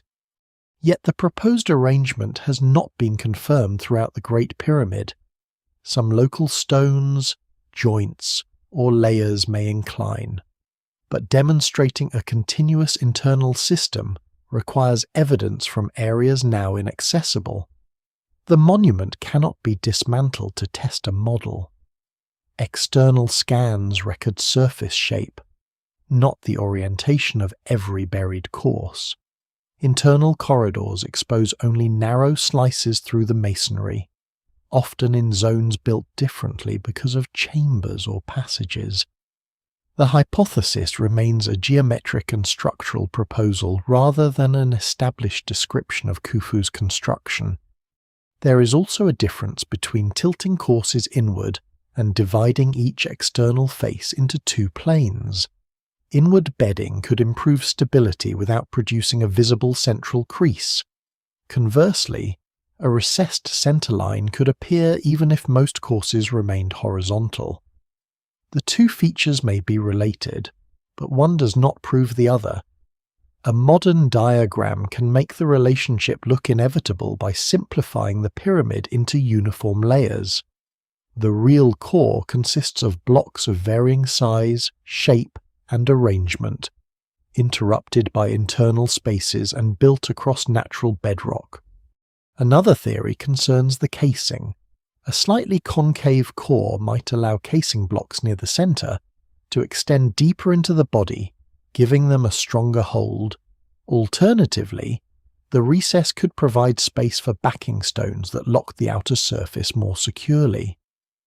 Older architectural discussions have sometimes suggested that hollowing prevented casing from slipping or bulging, but the surviving casing baseline appears straight, and modern analysis has questioned whether the current recesses preserve an original system at all. If much of the concavity resulted from later extraction, it cannot be used to explain the ancient casing's stability. The casing itself relied on more than shape. Blocks rested on prepared beds, contacted adjacent masonry, and transferred weight through successive courses. Their deep bodies made them part of the structure rather than a thin applied veneer.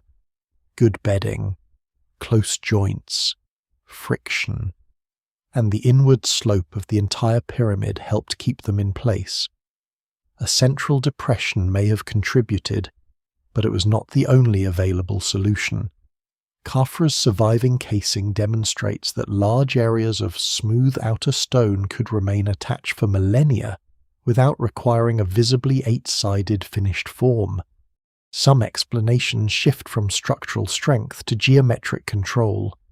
A face that is perfectly flat can appear to bulge outward under certain lighting, especially at monumental scale.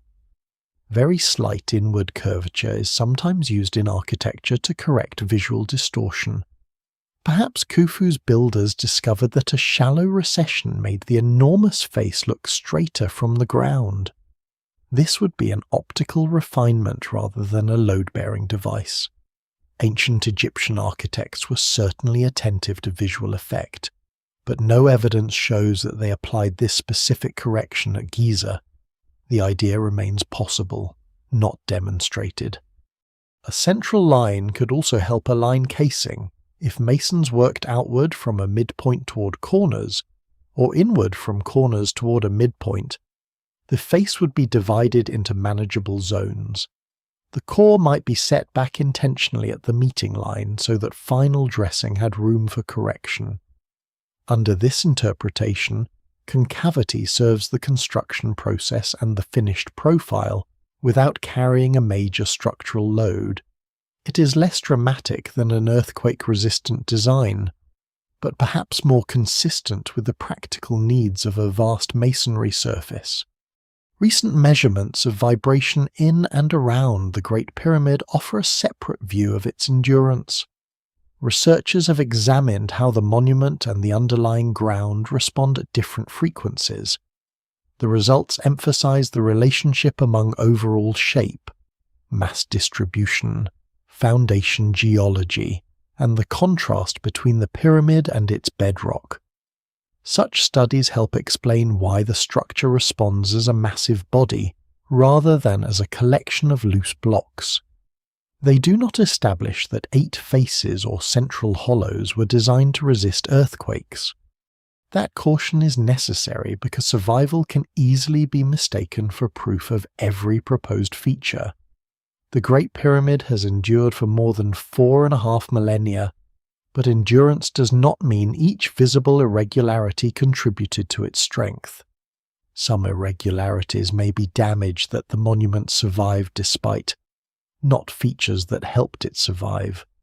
The same earthquakes often credited with testing the pyramid may have loosened casing and altered exposed masonry. A scar left by resilience is not automatically a source of resilience. The bedrock foundation probably matters more than the shallow face geometry. Much of the pyramid rests directly upon the Giza limestone plateau, with natural rock incorporated into portions of the base and lower interior. The builders leveled and prepared the site while using the existing geology to support the immense mass. Small variations in the faces would contribute far less to stability than the broad distribution of weight across that foundation. The structure's great strength is not hidden in one clever trick, it emerges from the whole arrangement. Even within that whole, the builders had to manage local weaknesses. Internal corridors and chambers interrupt the otherwise dense stone mass. Large blocks above openings redirect loads toward the sides.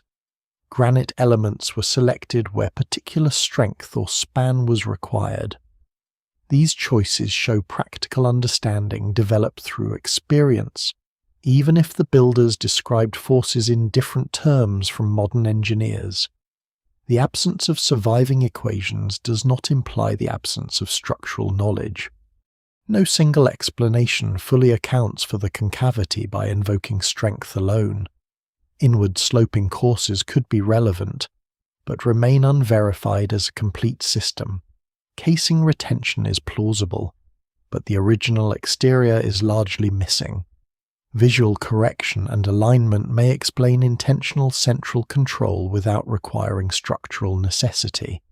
Later damage remains capable of imitating all of them. The geometry may have served several small functions rather than one grand purpose. The pyramid continues to stand because its materials, mass, foundation, and form cooperate on a scale difficult to disturb. A central hollow, if ancient, would have been only one detail within that larger engineering achievement. It may have guided stone, tightened a layer, corrected a face, or done nothing more than preserve the path of construction. Sunlight gives the detail prominence because light prefers edges. Gravity is less theatrical. It passes silently downward through the monument, indifferent to whether the human eye counts 4 faces or 8. Light is not indifferent in the same way as gravity. It invites meaning, a shadow that appears near the center of each face, especially around dates when sunrise and sunset approach the cardinal directions, seems too elegant to be accidental. The pyramid already belongs to a civilization deeply attentive to the sun. Its ancient name evokes a horizon. Its complex extends toward the eastern side where dawn returns, and its king was linked with divine renewal. Once these facts are brought together, the apparent eightfold form begins to look like a message written into the monument. Solar meaning is not an invention imposed entirely from outside.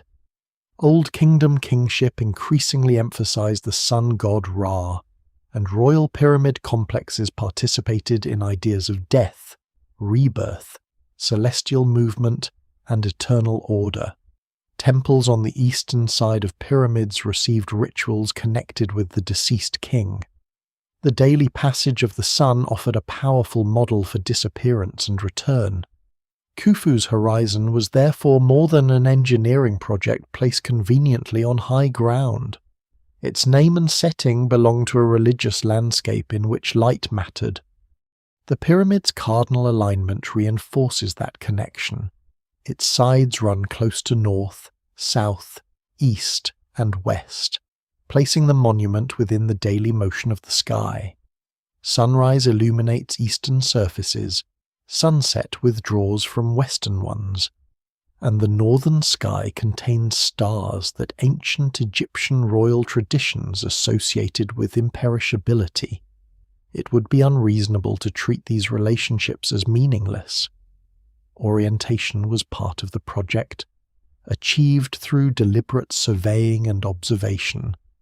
But deliberate orientation does not prove deliberate 8-sided illumination. A structure aligned to the cardinal directions will interact with equinoctial sunlight, whether or not its builders intended a special display. If a face contains a recession for constructional reasons, the sun will reveal it whenever the angle is suitable. The astronomical regularity belongs to the sky. The question is whether the architects designed the surface specifically to exploit it. Modern experiments show how solar observation may have helped establish the pyramid's orientation.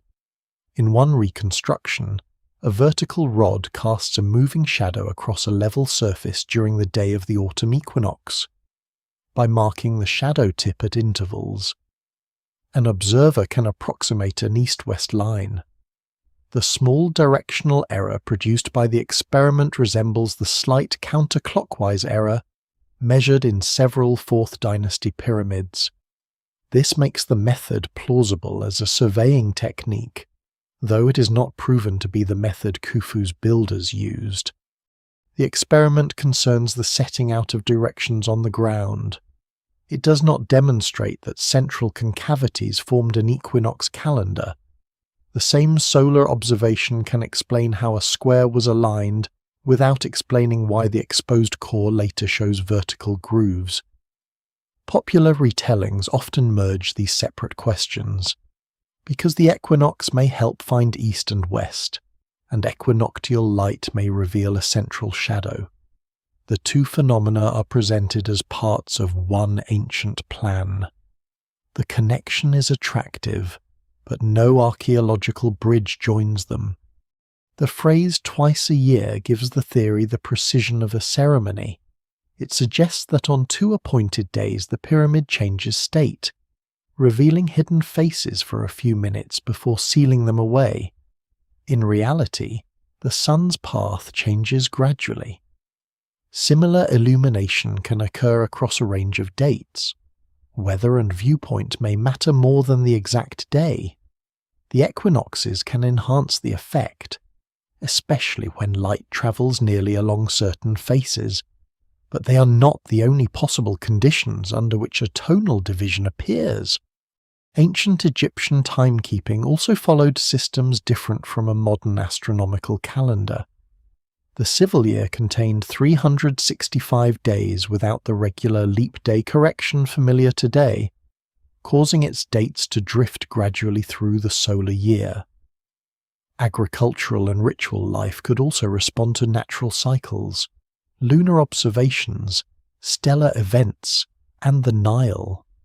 The Egyptians certainly watched the sun closely, but a modern claim that the pyramid marked 2 precisely named equinox dates requires evidence beyond the existence of equinoxes themselves.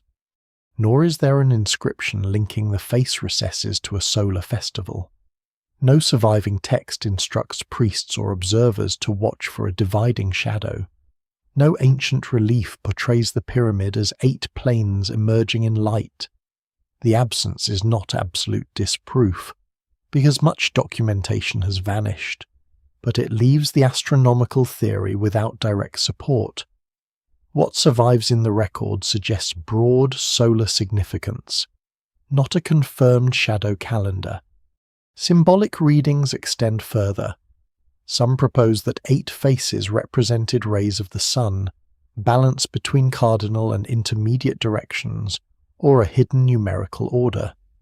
Others connect the number 8 with later Egyptian theological groups, especially the Ogdoad, a set of 8 primordial deities associated most strongly with Hermopolitan traditions. Such associations are real within Egyptian religion, but attaching them to Khufu's face geometry requires caution. Religious concepts changed over time and varied by place. A later or differently localized importance of 8 does not prove that the Great Pyramid encoded the same idea.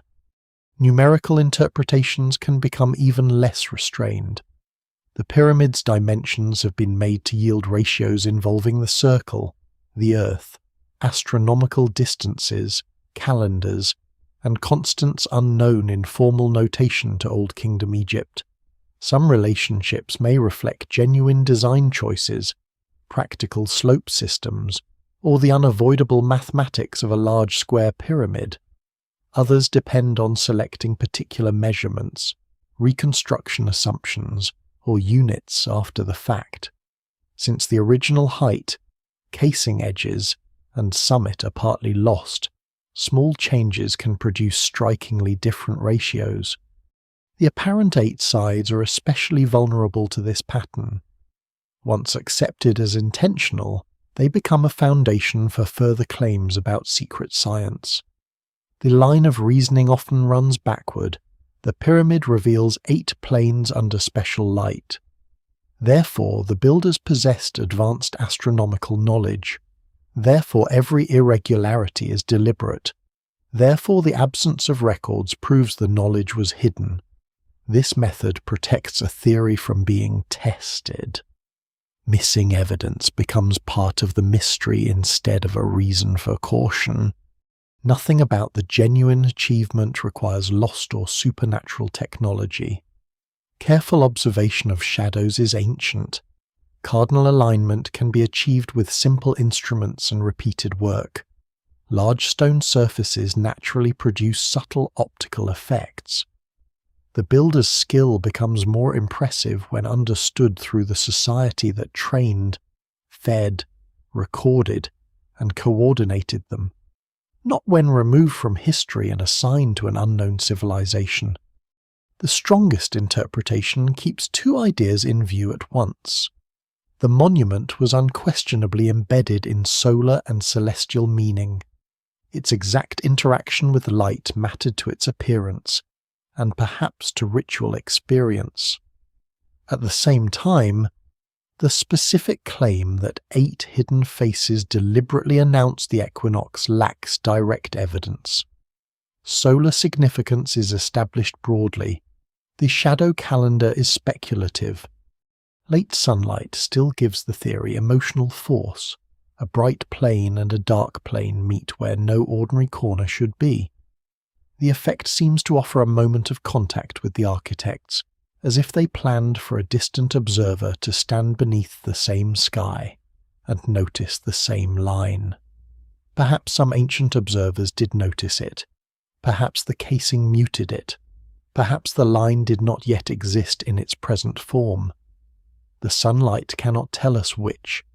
It illuminates stone, not intention. And the more meaning modern eyes place within the shadow, the more important it becomes to ask what other evidence remains inside and around the monument. Inside the pyramid, sunlight disappears almost immediately. The monument's exterior is governed by broad planes and shifting brightness, but its interior survives as a narrow sequence of stone passages, chambers, shafts, and inaccessible spaces buried within an overwhelming mass. It is tempting to assume that every internal feature must connect with the apparent divisions outside. A central groove on a face becomes a hidden corridor, a shadow becomes an entrance, an unknown void becomes proof of an 8-sided plan. The actual relationships are less convenient. The original entrance lies high on the northern face, somewhat east of the face's center line. From there, the descending passage runs downward through masonry and bedrock toward an unfinished subterranean chamber. At a junction, the ascending passage rises into the monument, eventually reaching the grand gallery and the chamber traditionally called the Queen's Chamber. Beyond the grand gallery, a low horizontal route leads through an antechamber into the granite room known as the King's Chamber. These modern names are useful labels, but they do not prove the intended identity or burial use of every space. The internal arrangement is unusual among Egyptian pyramids because significant chambers were built within the masonry, rather than placed entirely below ground. This required careful control of loads. Open spaces interrupt the compression passing through the stone mass, so masonry above them had to redirect weight toward the sides. The Queen's Chamber has a pointed limestone roof formed by large sloping blocks. The King's Chamber uses massive granite beams overhead, with a sequence of additional spaces above them and a final sloping roof at the top. These upper spaces are commonly called relieving chambers, though their exact structural behavior is more complex than the name suggests. They separate layers of granite and contribute to the way loads pass around the chamber. Their rough interior surfaces also preserve quarry and work gang marks, including names associated with Khufu. They were not designed as ceremonial rooms. Their importance comes from construction, structure, and the rare evidence they contain about the crews. None of these chambers establishes that the external faces were intentionally concave. The internal spaces occupy particular zones, while the apparent central recesses extend across broad exterior surfaces. A structural relationship would have to be demonstrated through masonry orientation, repeated joints, or measured load paths. Simply drawing a line from a face groove toward an interior chamber is not enough. In a monument this large, many features can be made to look aligned when projected through hundreds of meters of stone. The narrow shafts extending from the king's and queen's chambers invite similar caution. The upper shafts from the king's chamber reach the exterior and have often been called air shafts. The lower pair from the queen's chamber do not open directly outside. Some researchers have proposed symbolic or astronomical alignments toward important regions of the ancient sky. Such interpretations are possible within Egyptian royal religion, but exact stellar targets depend on reconstruction, date, and assumptions about the original shaft paths. The shafts reveal intentional orientation. They do not provide evidence for an equinoctial 8-face display. Modern scanning has expanded the interior map without resolving the outer mystery. One of the most significant discoveries came through muon imaging. Muons are high-energy particles produced when cosmic rays interact with Earth's atmosphere. They pass through stone more readily than many other particles.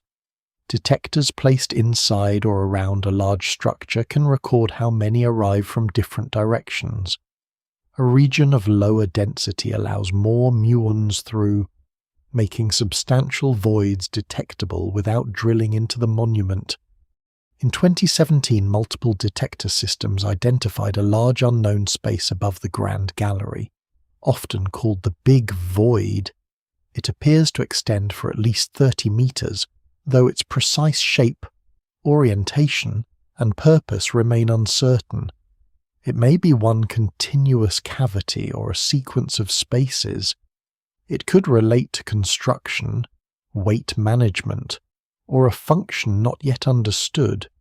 No camera has entered it, and no archaeological excavation has established what it contains.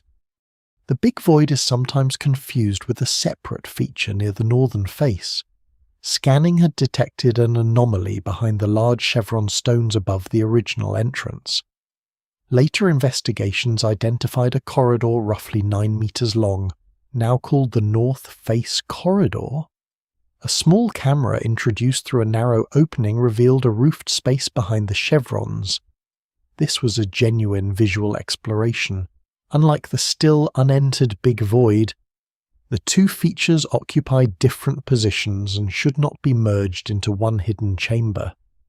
The North Face Corridor may help explain how the chevron structure distributes weight above the entrance, or how construction proceeded in that zone. Its relationship with other spaces remains under study. Because it lies behind the northern exterior, it has occasionally been drawn into claims about the face concavity. Yet one local corridor cannot account automatically for a broad central recession repeated on all 4 sides. The evidence remains incomplete, and any physical connection must be demonstrated rather than suggested by proximity. New instruments continue to inspect known rooms as well. A recent ultrasonic investigation examined granite blocks in the lower rows of the King's Chamber walls, using arrays of sensors to build a 3-dimensional understanding of internal features and material condition. Such work can identify cracks, joints, or variations hidden within blocks. It improves preservation and structural knowledge, but it does not confirm 8 external planes. The same is true of vibration monitoring, thermal surveys, and digital models. Each technique answers a particular class of question. This separation is essential because the Great Pyramid attracts explanations that grow by accumulation.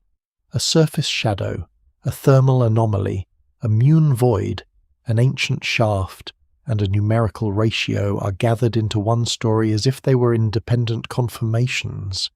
In reality, they may describe unrelated aspects of a complex building. Scientific caution requires asking whether one dataset predicts another.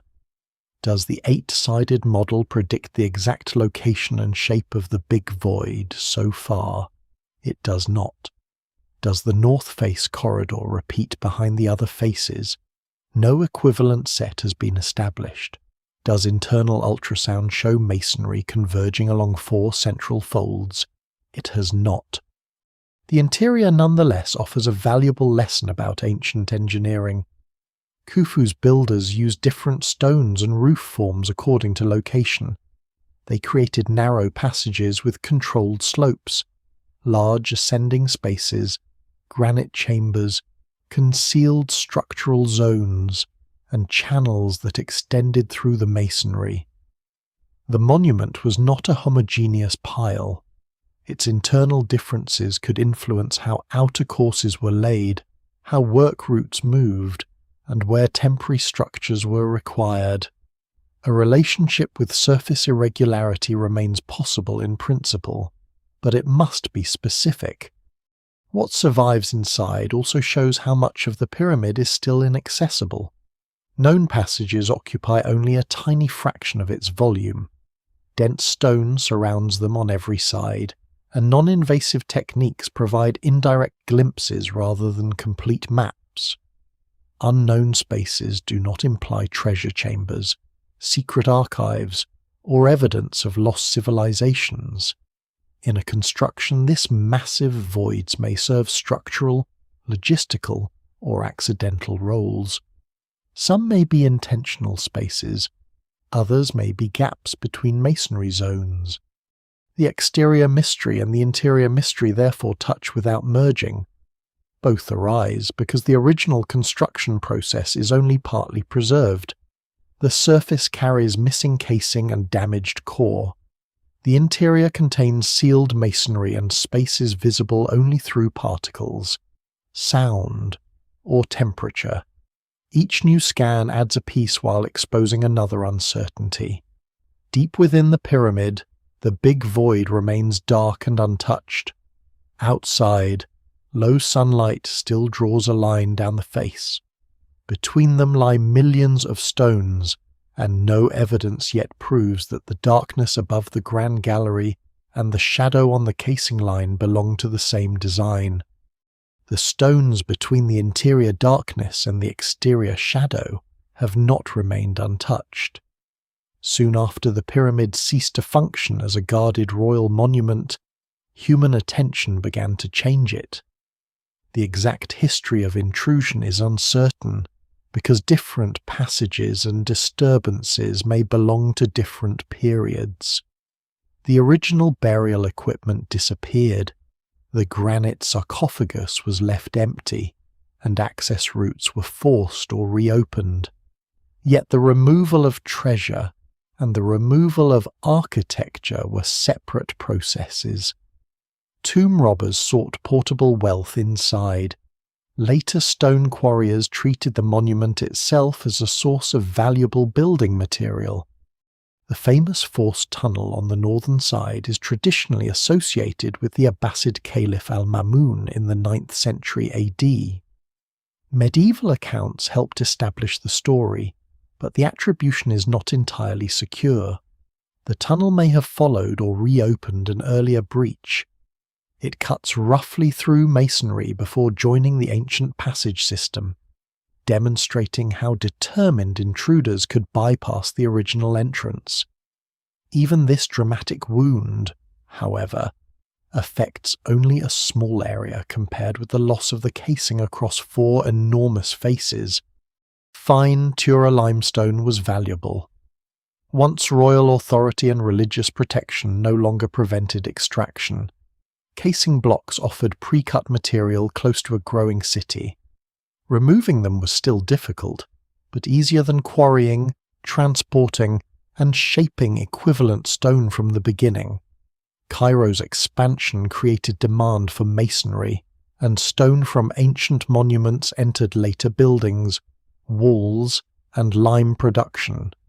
It is rarely possible to trace an individual block from the Great Pyramid to one surviving structure with certainty, but large-scale reuse across the region is well established. The stripping did not occur in one organized campaign.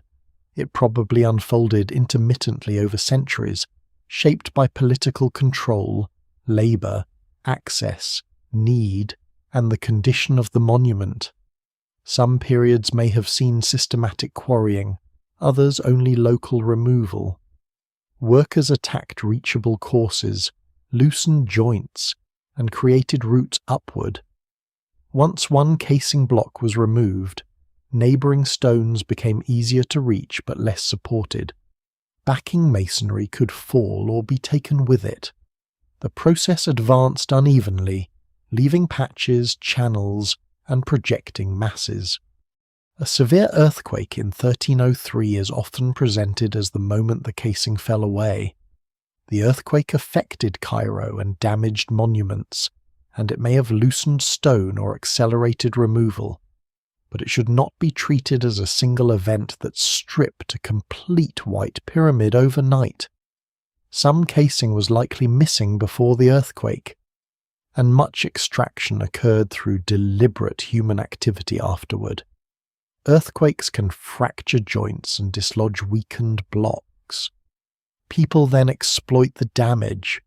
Catastrophe and quarrying become partners rather than separate explanations. Other seismic events passed through the region across the pyramid's long life. The monument's enormous mass and broad foundation allowed it to survive. But survival does not mean complete immunity. Small movements can crack mortar, shift exposed blocks, and disturb already weakened surfaces without threatening the main structure. The lost summit and damaged edges may reflect combinations of removal, weathering, and structural disturbance. It is difficult to assign each missing stone to one episode. Once the casing vanished, the core entered a slower transformation. Daytime heat and cooler nights expanded and contracted exposed surfaces. Occasional rain entered joints. Salts crystallized within pores. Wind moved abrasive dust. Harder limestone resisted while softer material receded. Water damage in an arid landscape sounds paradoxical, but even rare moisture can matter when repeated across centuries, especially where joints collect runoff or salts. Weathering does not need to be spectacular to alter the way light crosses a wall. The horizontal courses themselves encourage uneven decay. A projecting ledge shades the stone beneath it while catching wind and rain along its upper surface. Broken blocks collect debris. Gaps funnel water and create pockets where temperature and moisture differ from neighbouring areas. When multiplied across the pyramid, these local processes produce the rugged texture visible today.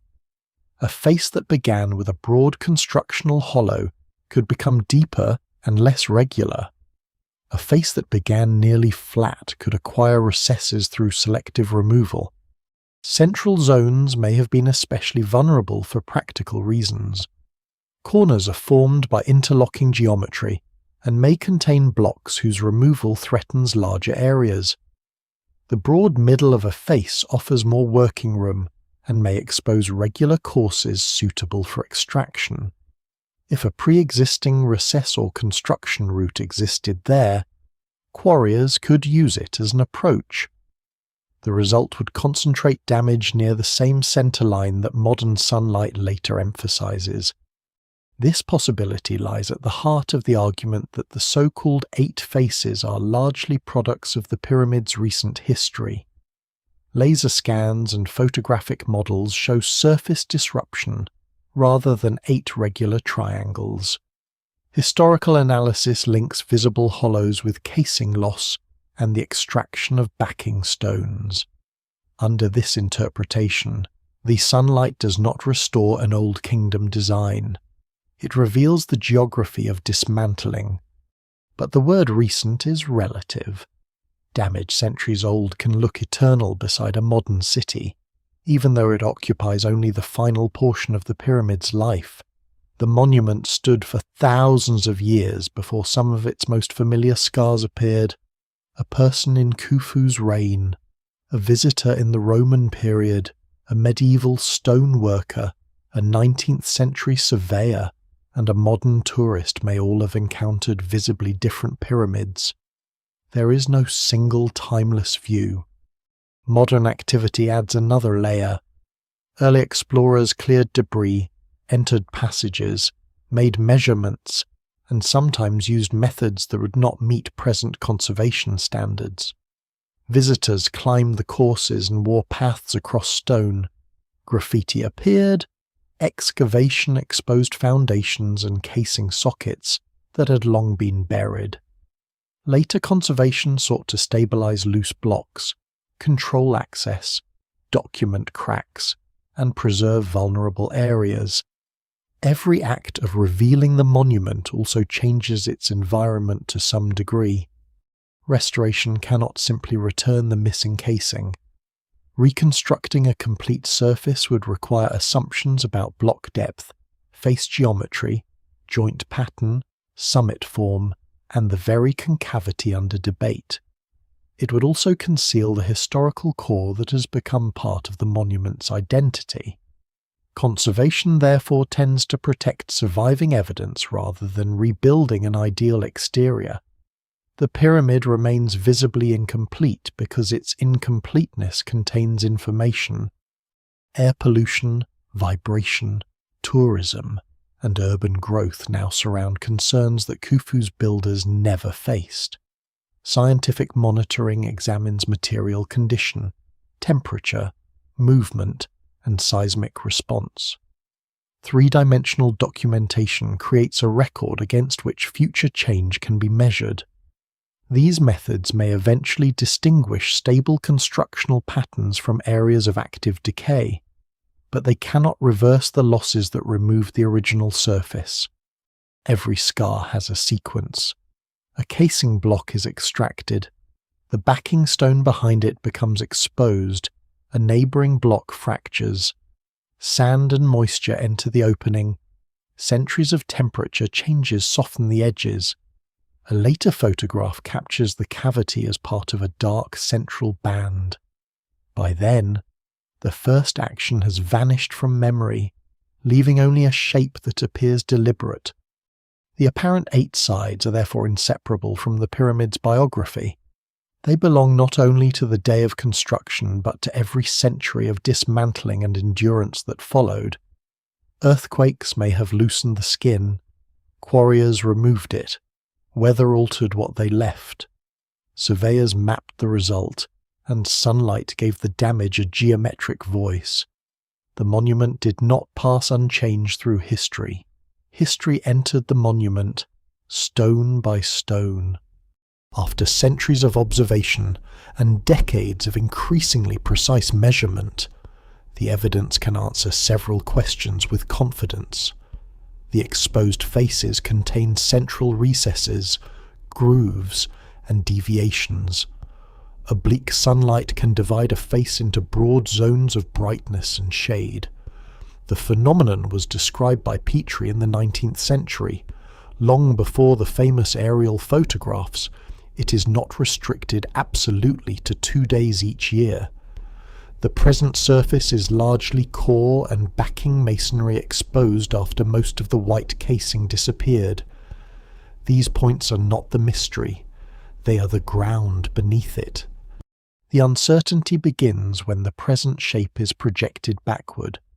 A laser scanner can tell where a surviving block sits today, but not where a missing casing block once ended. A photograph can preserve a shadow, but not the construction phase that produced the slope beneath it. A survey can reconstruct a straight baseline from surviving casing points, yet the evidence becomes sparse as the imagined plane rises toward a summit that no longer exists.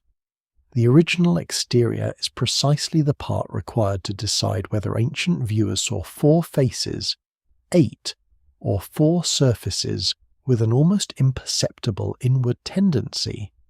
Dating the concavity is especially difficult. Limestone can be studied geologically, but the age of the rock does not reveal when its current surface became exposed. Tool marks may indicate working, yet later quarrying can cut through ancient dressing. Weathering can establish relative sequences in favourable cases, but exposure varies with height, orientation, stone quality, moisture, and protection. A deeply worn block is not automatically older than a better preserved neighbour. The face has too many interacting histories for one simple clock. Mortar and organic material can help date construction contexts, but they do not directly date a broad surface plane. Mortar behind a stone may confirm that the stone belongs to the original masonry, while leaving its intended visual role uncertain. A block can be ancient and its exposed face comparatively recent. The builders may have set it in Khufu's reign, concealed it beneath casing, and never expected its current surface to meet sunlight. Later removal then transformed a hidden backing stone into part of the apparent exterior. The 4 faces also preserve different evidence. Their exposure to sun, wind, human access, excavation, and later activity is not identical. The northern face contains the original entrance and the forced tunnel, while the eastern side adjoins major elements of the funerary complex. Modern paths, clearances, and conservation histories vary. If one recession is deeper or more continuous, the difference could reflect ancient construction, later damage, or both. Symmetry can support intention, but asymmetry does not automatically prove accident after thousands of years of unequal change. Survey results can disagree without either team acting carelessly. Researchers may choose different reference planes, elevations, point filters, or definitions of concavity. One study may focus on the average displacement of many blocks, another on a visible central groove, and another on the theoretical casing surface. Each can produce a different number while measuring a different aspect of the same face. Apparent contradiction sometimes begins with language rather than data.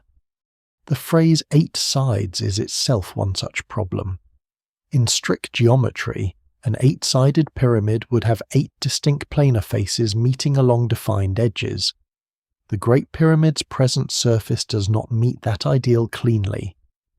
In ordinary visual language, however, a face divided into 2 contrasting halves may reasonably be described as showing an 8-sided effect. Debate becomes confused when a visual description is treated as an architectural classification. The pyramid can appear 8-sided without being a perfect octagonal pyramid. Evidence must also be weighted according to what it can establish. A dramatic photograph is strong evidence that the effect can be seen. It is weak evidence for the original casing geometry. A 3-dimensional model is strong evidence for present surface irregularity. It is weaker evidence for the cause of that irregularity. A construction model can demonstrate that a counterweight system, ramp layout, or inward sloping course is mechanically possible. It cannot prove historical use without matching archaeological traces. An Egyptian religious text can establish the importance of solar rebirth, but not the meaning of an undocumented groove. This hierarchy leaves the most popular claims near the bottom. There is no direct evidence that the pyramid was designed as a perfect 8-plane form. There is no ancient plan or inscription identifying the concavity as an equinox calendar. There is no support for the statement that the effect appears only for a few minutes on exactly 2 days. There is no reason to invoke lost technology or supernatural mathematics. These ideas remain memorable because they transform uncertainty into revelation, not because the evidence requires them. More cautious explanations remain open. A central reference could have guided surveyors. Converging work teams or temporary transport routes could have left recessed zones. Inward-oriented masonry might have contributed to structural behavior. Casing blocks may have compensated for core hollowing. Later extraction may have deepened existing lines, while weathering softened their boundaries. None of these possibilities has yet excluded the others. Future study can narrow the field. Higher resolution surface mapping may distinguish systematic slopes from localized damage. Comparing historical photographs could identify changes over the last 2 centuries. Detailed records of block type, fracture pattern, and extraction marks may show where quarrying concentrated. Non-invasive imaging might reveal whether internal masonry orientation correlates with the external recesses. Digital reconstructions can test how different casing geometries would behave under ancient and modern sunlight. Yet some evidence may remain permanently inaccessible. The necessary stones may have been burned for lime or built into structures whose origins cannot be traced. Construction documents may never have existed in durable form. The surviving pyramid cannot be opened indiscriminately merely to satisfy curiosity. Drilling through masonry or removing blocks could destroy the context researchers hope to understand. Preservation imposes a justified limit on certainty. That limit is not failure. Archaeology rarely returns a single complete past. It builds explanations from surviving fragments, ranks them by evidence, and changes them when better data appear. The Great Pyramid scale can obscure this ordinary discipline.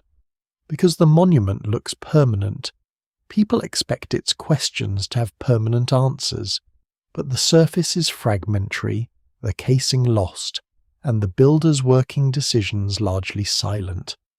Monumental size does not guarantee documentary completeness. The most defensible conclusion is therefore layered. The visual effect is genuine. The perfect octagonal reconstruction is unproven. The equinox can improve visibility but is not an exclusive switch. The current concavities probably combine ancient constructional variation with later casing removal, damage, and weathering.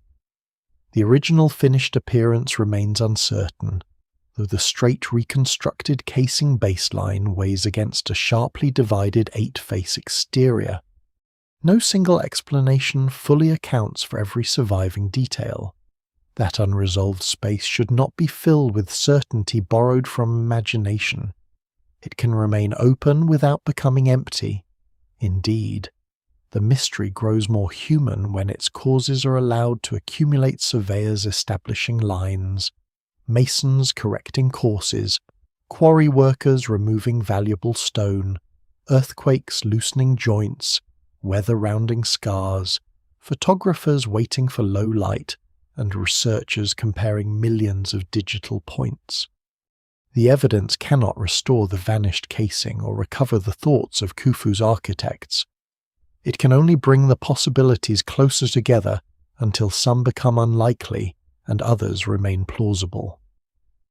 At the end of that narrowing path, the pyramid still waits on the plateau. Its shape is known more precisely than ever, yet the purpose of its faint central lines remains just beyond reach. What remains is not a secret answer concealed by scholars, but a real boundary between measurement and memory. The sun returns to the western horizon, and the Great Pyramid begins once more to exchange detail for shape. Individual courses merge into bands, cavities darken. The broken summit becomes a hard line against the sky. Across one broad face, a difference in angle gathers light on one side and shade on the other. For a few minutes, the weathered surface suggests 2 immense triangular planes, where the familiar outline promises only one. The effect is real, visible, and measurable. Yet everything the stone has endured prevents that moment from becoming a simple answer. The monument began as the centre of Khufu's royal funerary landscape, aligned closely with the cardinal directions and covered in fine white limestone. Its builders controlled an enormous project through surveying, transport, administration, skilled labour, and repeated correction. They were capable of subtle geometry, but the surviving evidence does not demonstrate that they completed a perfect 8-plane pyramid. The ancient casing is almost entirely gone. Its reconstructed baseline appears straight rather than folded inward at the centres. No plan, inscription, or ritual text describes a concealed octagonal form or an equinox display. Beneath that missing casing, however, the exposed core and backing masonry do contain central recesses and grooves. Petrie measured the hollowing in the 19th century, decades before aerial photography made it famous.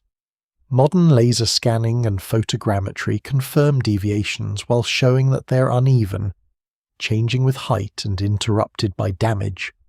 The surface does not divide neatly into 8 identical triangles. Sunlight makes the pattern more orderly than the stone. That does not reduce the phenomenon to illusion. An illusion can still be produced by physical geometry. A shallow difference in orientation changes the amount of light received across a vast area.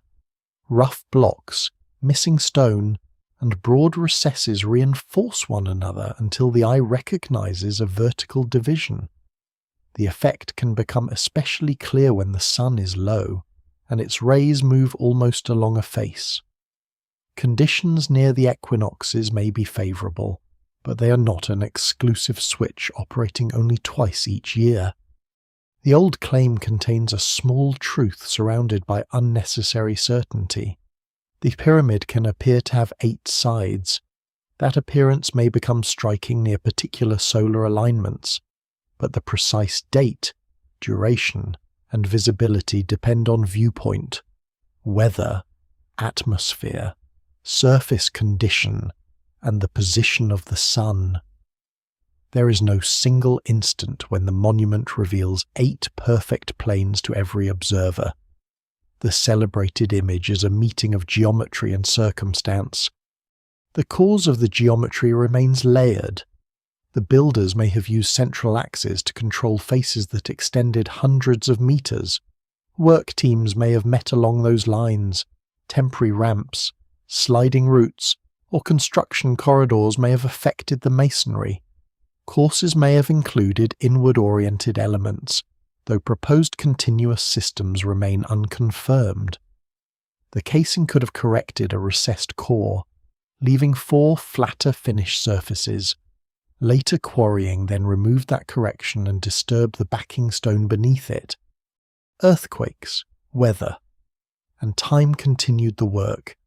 A block loosened by seismic movement became easier to remove. A cavity left by extraction collected moisture and dust. Softer limestone receded around harder stone. Broken courses cast longer shadows. What began as a practical difference during construction could be amplified into the broad modern hollow. Alternatively, much of the hollow may have arisen after the casing disappeared. No surviving face preserves an untouched sequence from Khufu's foundation to the summit. The most cautious explanation is therefore cumulative. Ancient construction created a core whose geometry was not perfectly uniform. Fine casing established the intended exterior. Human removal exposed and deepened irregular zones. Weathering altered their edges. Oblique sunlight now organizes the surviving traces into an apparent 8-sided form. This does not identify one original purpose, but it accounts for why the phenomenon is genuine, inconsistent, and difficult to project backward.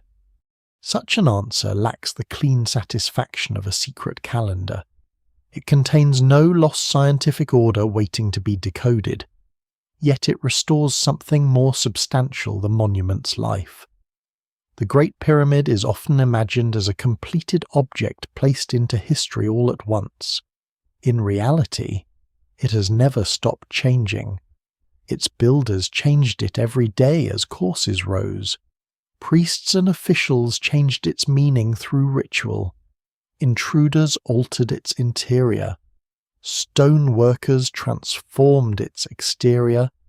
Surveyors converted its dimensions into records.